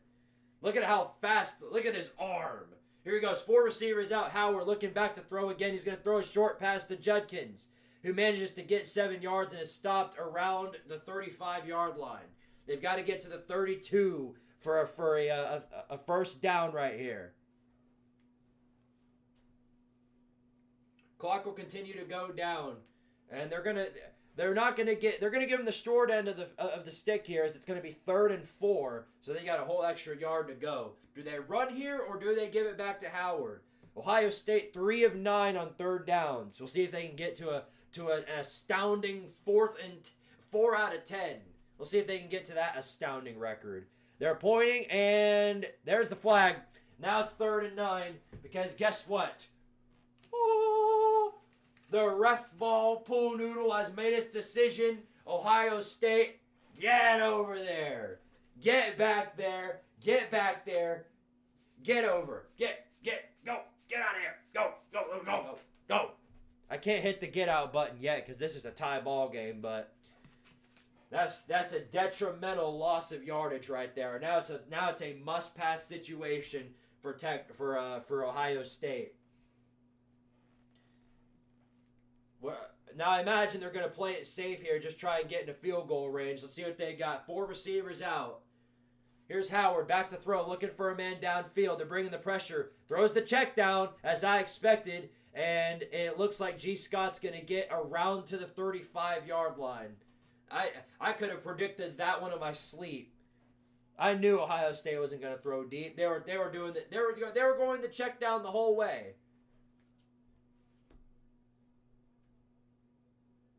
If he had waited a second longer, he was going to have way more wide open men. But now it's 4th and 3, and we'll see what Ohio State does here. I imagine they bring out the field goal team, but they're not. They're not. Ohio State, Ryan Day bringing out his big game balls, and he is going for it. Under 10 minutes left to go. Ohio State going for it. 3 receivers out.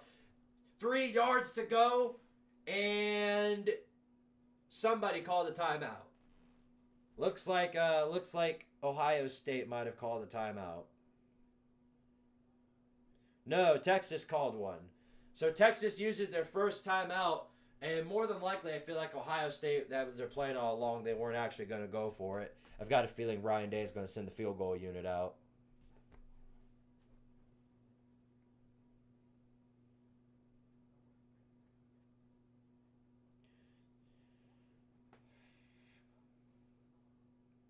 McDonald's is too expensive now? Not really. You can always go to, hey, there's always Chick-fil-A. At Chick-fil-A, you can get breakfast for $10. That's a deal right there. That's a deal. You're going to Chick-fil-A for 10 bucks, that's a freaking deal right there. 67 people in here right now. Appreciate everybody for watching. As I've said many a times before, never enough. I love each and every one of you guys. All of you guys are great people for taking the time out of your day to watch this stream. You could be anywhere else on planet Earth right now, but you're choosing to spend your time watching a Squidtard live stream. Squidtard Sports, but you get the idea. Y'all are great people. Appreciate every single one of you, whether you're a moderator, a donator, or just a fellow individual. Y'all are great people. Great people. Chick-fil-A is the only thing out of Georgia I actually like. I go there almost every morning. In fact, I stocked up. I've got four spicy biscuits in my fridge right now. I absolutely made sure to stock up before all this snow hit, because I'm not going out in this weather. And since it's not supposed to hit above freezing until Monday, chances are I'm going to be stuck here for a while. So, yeah, I made sure to stock up on my items, on my selection of items. Waffle House All-Star is a better value. Yeah, but you got to sit down for that. Actually, you can get it to go. Now that I think about it, you can. But you got to wait for a seat. You know, it's a whole ordeal. The food's absolutely glorious. There's nothing. I don't think there's any meal on planet Earth for breakfast better than Waffle House has for breakfast. But if you're claustrophobic, good luck. That's a claustrophobia hell right there. That's stuff you see in your nightmares. But the food's amazing. The food's absolutely amazing.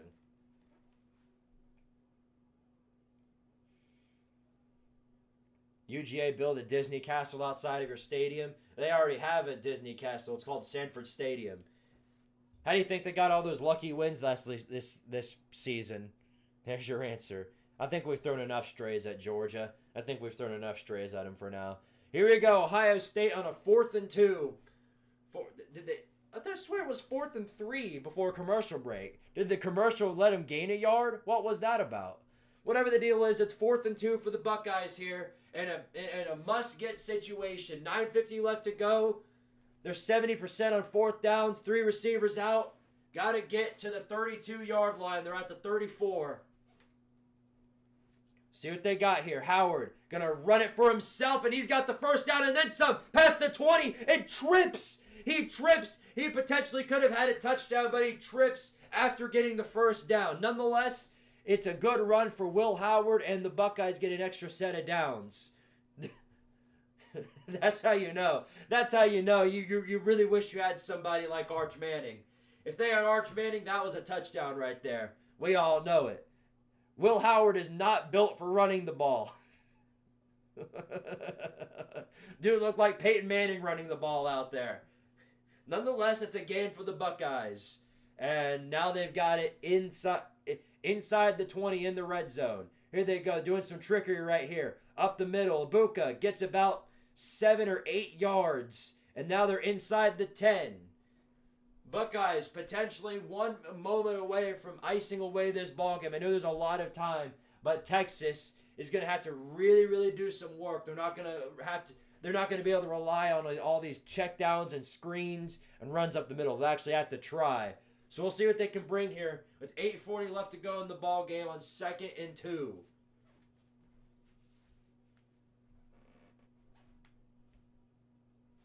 Here we go.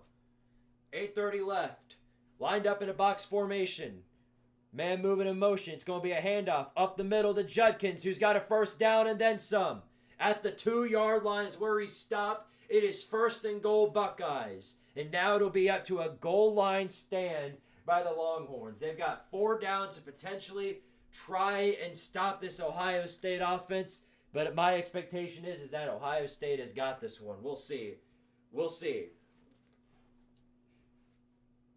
Ohio State finally able to have some sort of run game. They've now got more yards rushing than Texas once again. They've got a total of 69 rushing yards. First and goal. 3 receivers out. Here's Howard setting it up for himself. Up the middle. Tries to push. And it's going to be close, but I think he's a yard short. We'll see what the officials say as they run up front. And looks like he is short. So it is second and goal with about a yard to go.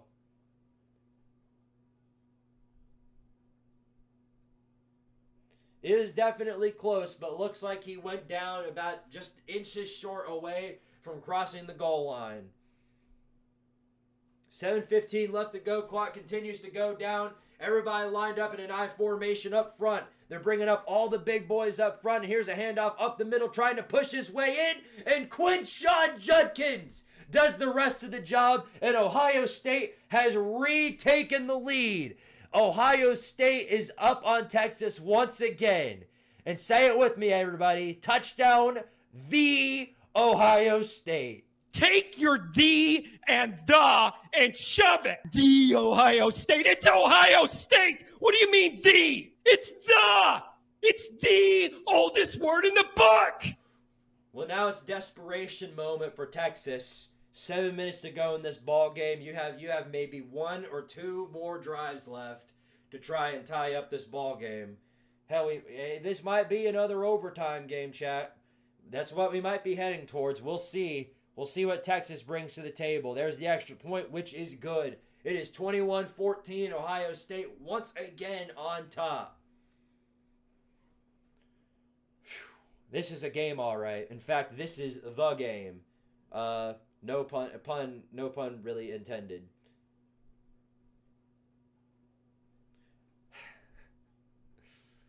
All right, well, this a game, all right.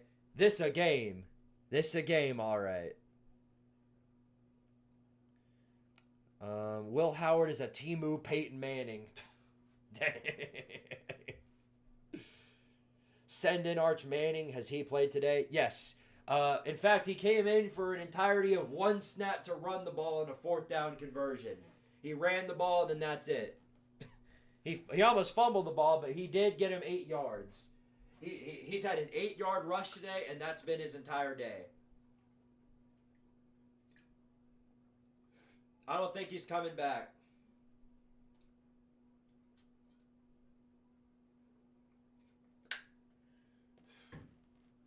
You know who is back, though? Texas. Texas is back. Don't forget that. Texas is back, folks. Texas is back. We have an incredible amount of people in this chat right now. A grand total of 69 viewers currently. Absolutely phenomenal information. 69 viewers. That's a moment in history right there. Here we go now. 1st and 10, 7:02 left in this ball game. It's make it or break it time for the Longhorns from the 25-yard line. 3 receivers out.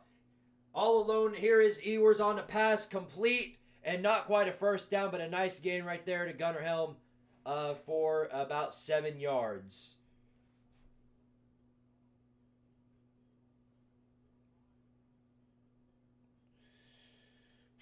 All right, 2nd and 2 coming up for the Longhorns now. They've got everybody lined up. Here's an outside run, and he's going to try and get the first down, and he does. A nice run by Wisner gets him to the 40. Texas getting something going here. But they better not get too trigger happy, as Will Howard showed you earlier. That can switch on you in a heartbeat. 6:20 to go. Clock, of course, going down, continuing to go down at the 41-yard line. Man in motion, lined up in a box formation. Handoff. No, it's rolling out. Play action pass. Now he's going to throw. He's got a man and it's caught for a first down. Going past the 30. Breaks a tackle. But he stopped around the 30-yard line. Huge gain for Helm. And now Texas is in business. But uh-oh. It's made its decision. It's made its decision. The pool noodle of destiny. Now it is after the play, and it looks like an unsportsmanlike conduct on Texas. So that will pin him back. But it is after the play, so it still gives them a first down, but they're going to lose some of the yardage they gained on that big play. Nonetheless, huge game for the Longhorns. Gets them in prime field position here, and they can potentially tie up this ball game. Why am I still holding this? I guess it's just fun. Look, it's ref ball. Whee! All right, from the 40, here's Ewoks back to throw. He's taking a deep shot down the field. He's got a wide open man, and he catches it. Finally, look at that. They actually catch a ball. Matthew Golden makes a huge catch. 30-yard gain right there, and now Texas is in the red zone. Found a wide open man. Ewoks finally give it enough time to make a great pass right there, and now they're inside the 15. From the 13-yard line, here's Ewers. Run up the middle. Not much given right there. Maybe 2 yards. It'll be 2nd and 8 now. They're at the 11-yard line. Texas finally having some offensive momentum. This is the best drive we've seen thus far. The most explosive drive at the bare minimum. 2nd and 8. Clock moving down to 5 minutes left in this ball game. Quinn Ewers 3 for 3 for 69 yards. Dangerously close to tying up this ball game. Let's see what they've got here on 2nd and 8. 3 receivers lined up on the outside. Here's Ewoks back to pass. Looking for a man he's going to throw on the outside on the sideline. Wisner gets about 5 more yards. And it'll be 3rd and 3 coming up for Texas. I think in a position like this, it's way too late to try and kick a field goal. You know, we're past that point now. It's that or nothing. So this 3rd down obviously has got to be that or nothing. You know what I mean? If I had to expect, they're going to send somebody up the middle here, but we'll see. It's either going to be a check down or pass on the outside, a screen. What have they got? 4:20 left to go. Clock is rolling down. 3rd down and 3 lined up in a box. On the outside, man moving in motion. Here's Ewers. Going to take the ball back to pass, looking for a man in the end zone. They bring the pressure. He throws at the very last second. It is incomplete, but look again, once again, Jerry McDonald comes in to save the day.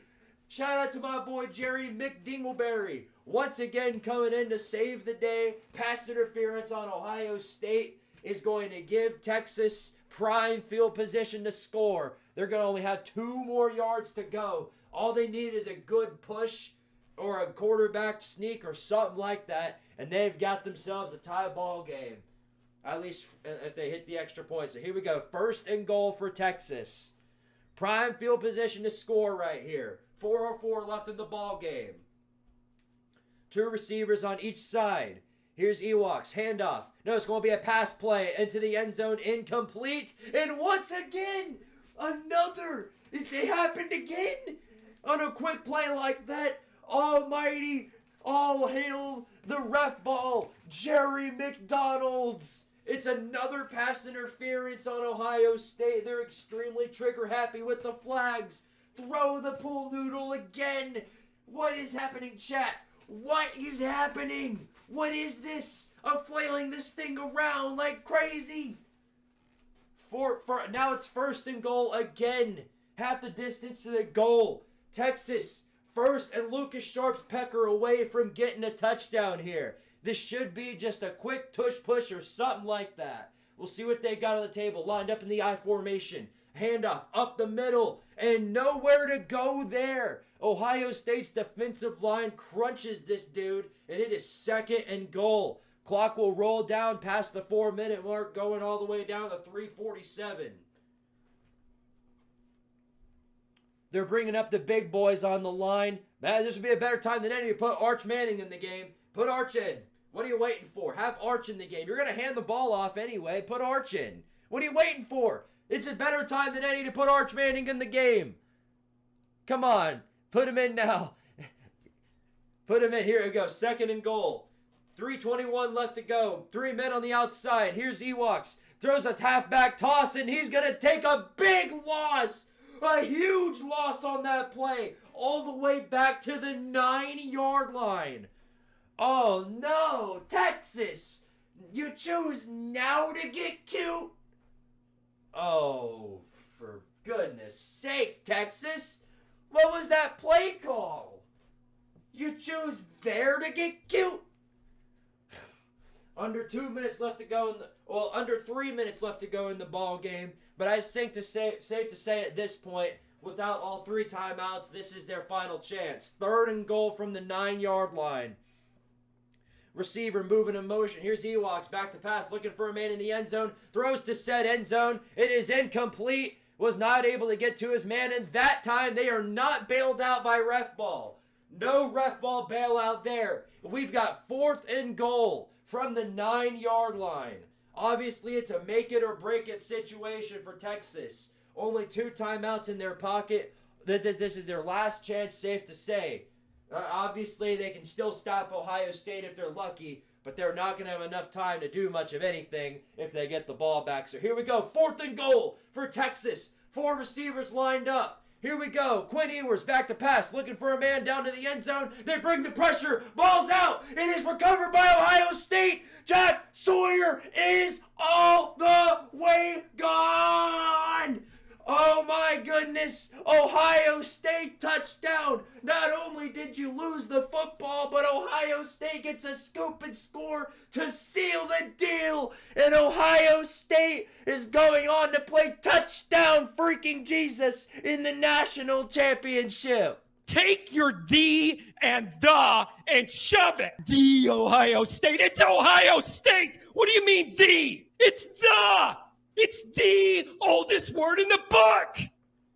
T-H-E, Ohio State University. The thing that's been screwing them all over the entire game long for Texas comes back to bite them right in the cheeks at the very end of the ball game. Those edge rushers have been all over Quinn Ewoks throughout the entire ball game, and right at the very end they make a key play.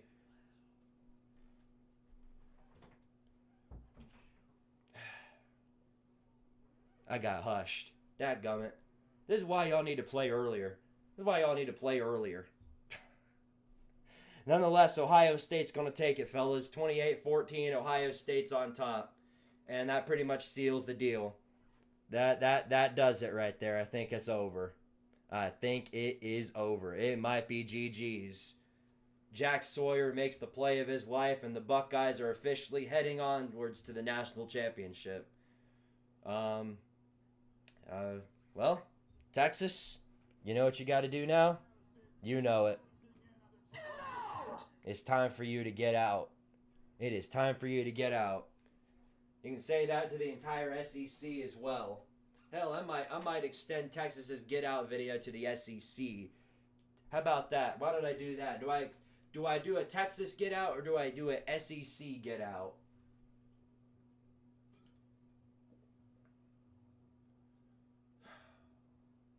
Comments are popping off right now. What can you expect? What can you expect?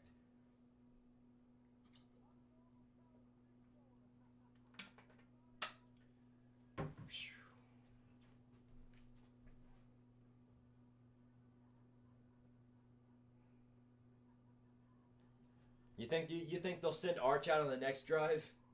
You think they'll send Arch out on the next drive? Arch Manning highlights. Maybe that's what I should start out the Texas get out video with is if I do Texas, I'll do Arch Manning highlights and then it just shows him handing the ball off.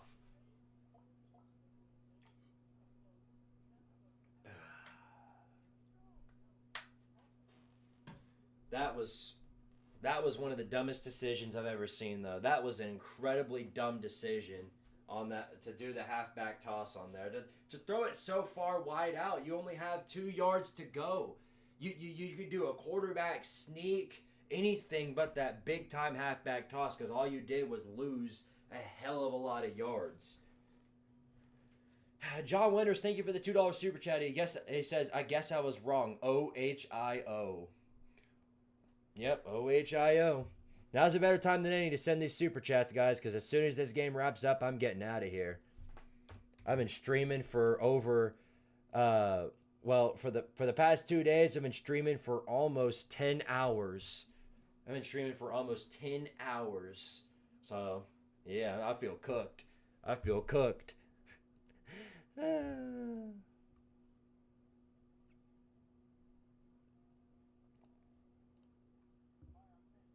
Yeah, no, this one was much. The Drew Aller mistake last night, the Drew Aller thing, that was much more on Drew Aller than it was James Franklin. But tonight, that was way more. This whole thing was way more on Sark than it was Ewoks. I'll say that much. In fact, there's no blame on Ewoks really. None of that blame was on Ewoks, because that was entirely on the play calling. That halfback toss in the most critical moment of the ball game. All right, here's 11 push-ups for you guys. Yeah, come on, Squidtard. Let's go, Squidtard. 8, 9, 10, 11. Whew. All right. Good stuff. Good stuff indeed.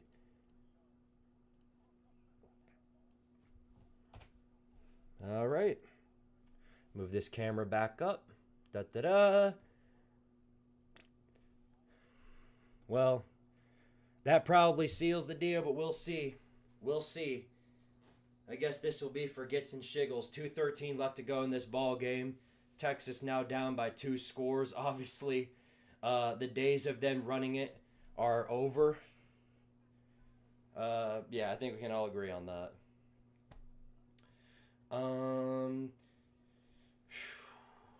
Squid, what mouse pad is that? I honestly don't have an answer for that. I really don't. I don't know if this came with the keyboard that I got, the Corsair keyboard, or if it's a something else, but I really don't know. It lights up too.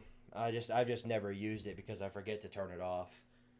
Here's a pass play by Ewers looking for a man downfield, throws it at the very end. Whoa, it takes a massive hit at the end. Jaden Blue's able to get the pass, but it is complete. And it'll be 2nd and something as it hits the 2-minute warning. So there you go. Hit the 2-minute warning, and it is 28-14. Ohio State still on top, and it'll probably remain that way throughout the rest of the game. They're going to need a miracle and a century on this one. Michigan's Sun versus Northern Illinois Sun for the Natty. How about that? The fact Texas struggled against a 7-6 Arkansas team should have been the red flag for this game, despite the first few college football playoff wins. Well, Ohio State lost to Michigan. They lost to an 8-5 Michigan. So teams have bad games. It do be what it do be. Don't forget the team that's in the national championship right now lost to Northern Illinois.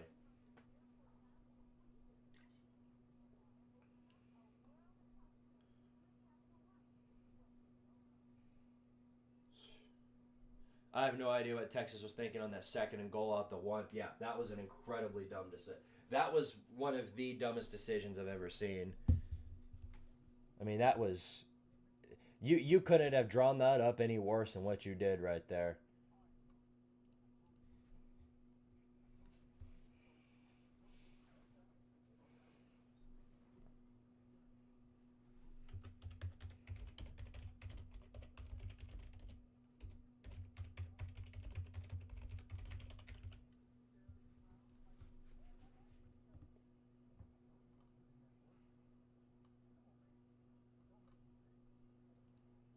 Well, at least the Texas fans will get to leave a little early, try and dodge traffic.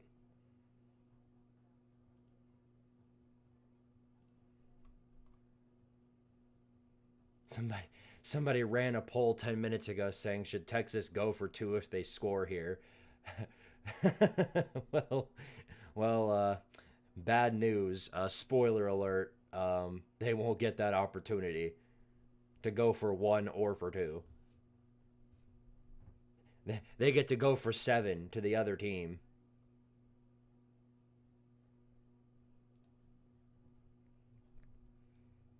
Ohio State is definitely winning the Natty. Yeah, that felt like one of those significant sort of gut-punching wins, well thought out wins for Ohio State and Ryan Day, to where I feel like they're going to come out with a chip on their shoulder going into the Natty game.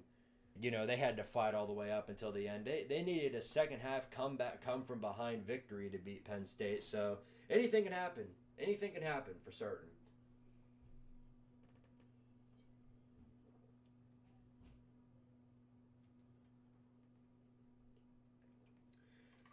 Notre Dame has the personnel up front as good as Texas, so I think they're going to be giving Will Howard fits.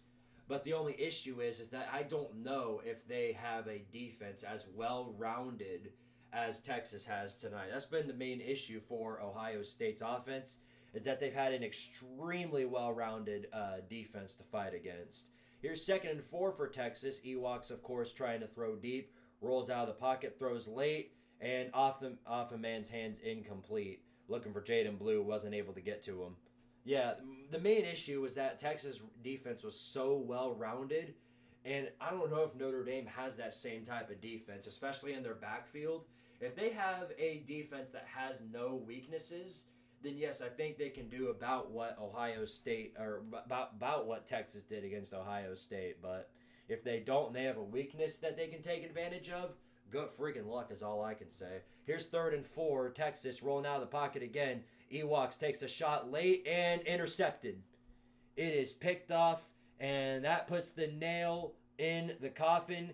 The Longhorns are done. Texas, you aren't back. You are not back. You never were. You never will be. Unfortunately, you are not back. So welcome to the SEC. Thanks. Thanks, by the way. This is your fault. This is your fault. Ever since Texas and Oklahoma came to the SEC, the conference has been not the best conference. Before Texas and Oklahoma brought their sorry asses into the SEC, this conference used to mean something. We were the cream of the crop every single year. Every single year in the SEC. And now that these two bums have pretty much brought down all the stock in our conference, this is what we're getting. This is what we're getting. This is what we're getting right here. They brought down all the stock in our conference. Oklahoma and Texas completely ruined every single stock in our conference. I don't care if they made it to the semifinals. If this is how you're going to rep us, then what you doing? What you doing? Now they're just pouring salt on the wound. Here's a nice big run for Judkins. Gets a first down on that play. But, yeah, there you have it. Ohio State and Notre Dame. That's your national championship. That is your national championship. Congratulations to all the Buckeye fans in the chat.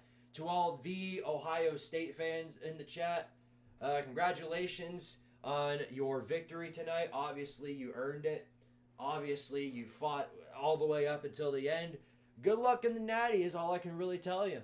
Good luck in the Natty. And the same goes for Notre Dame. Congratulations on your win yesterday. Good luck in the title game. You guys already know I'm going to be live for it. Now, you can only choose one. I'm not doing both. I'm not doing one for both Texas and the SEC. But which one would y'all guys want me to do a get out video for? Texas or just the entire SEC? Because I can do the entire SEC, but I'm not doing both Texas and the SEC. You hear what I'm saying?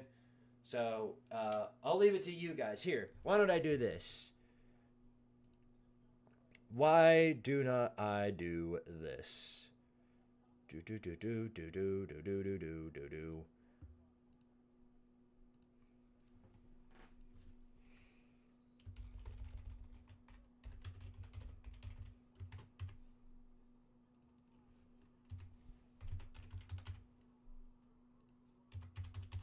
All right. I'm going to start this poll, and then I'm going to give people about a minute. I'm going to start a timer. You got 1 minute. Everybody in the chat, you've got 1 minute. Give me your vote. Give me your vote. In the meantime, John Winters, thank you for the $2 super chat. He says Michigan fans, lol. Yeah, Michigan fans, yeah. I don't know. How do Michigan fans feel right now? Do you feel happy about this? I feel like there's some sense of happiness. Maybe you're like, you're proud of your son for making it this far. But like at the same time, your biggest rival is going on to the national championship. How do you feel about that? In the meantime, I'll go ahead and do those 2 push-ups. Thank you again, John Winters, for the $2. Here you go. 1, 2. Ah, yes. And I love those pops.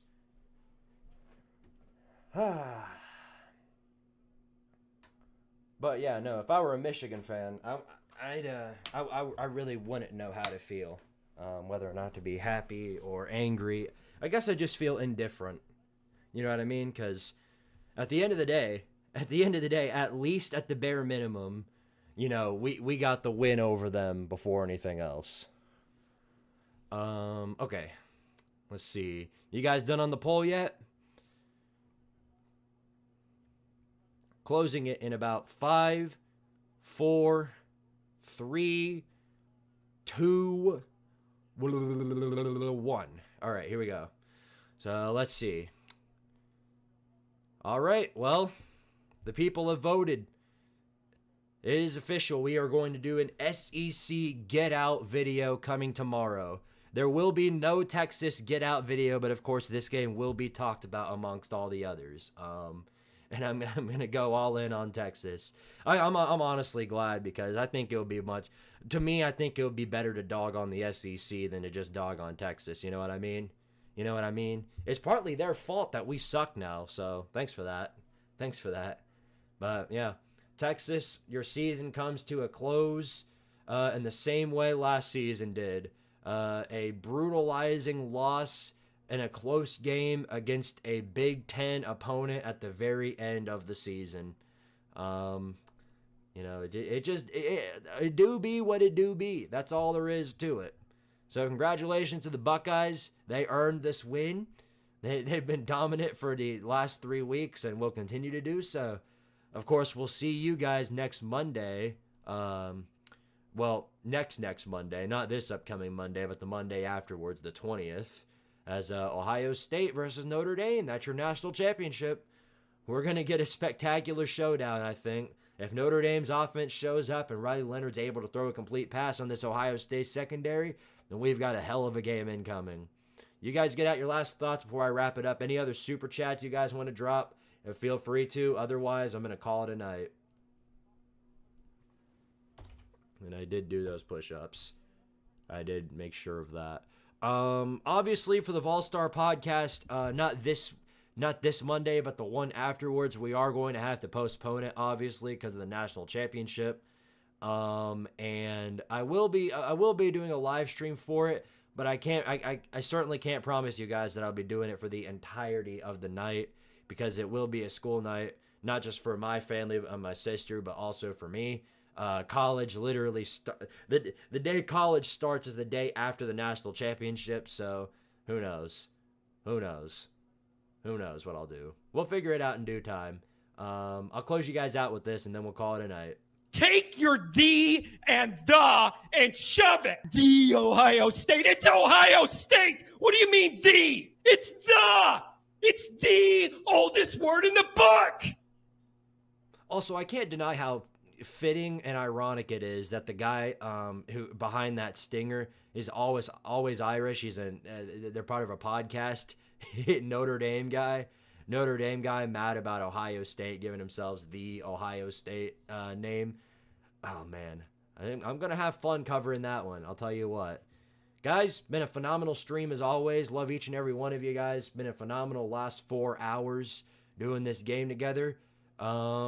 I might go live tomorrow for a little while because I plan on building the Squidtard school. You guys know the Squid. Yeah, you guys know the University of the Squidtard Tardarians. You heard what I'm saying? You hear what I'm saying? So we're gonna try and build that tomorrow, and I'll let you guys know whatever the deal is. You guys are all great people. Love each and every one of you. Until we see each other again, which could be soon or it could be a little bit later. We don't know. I'll see you guys in the next video or live stream or whatever I do. And as always, remember, power to Tardaria. And I'll see you guys next time.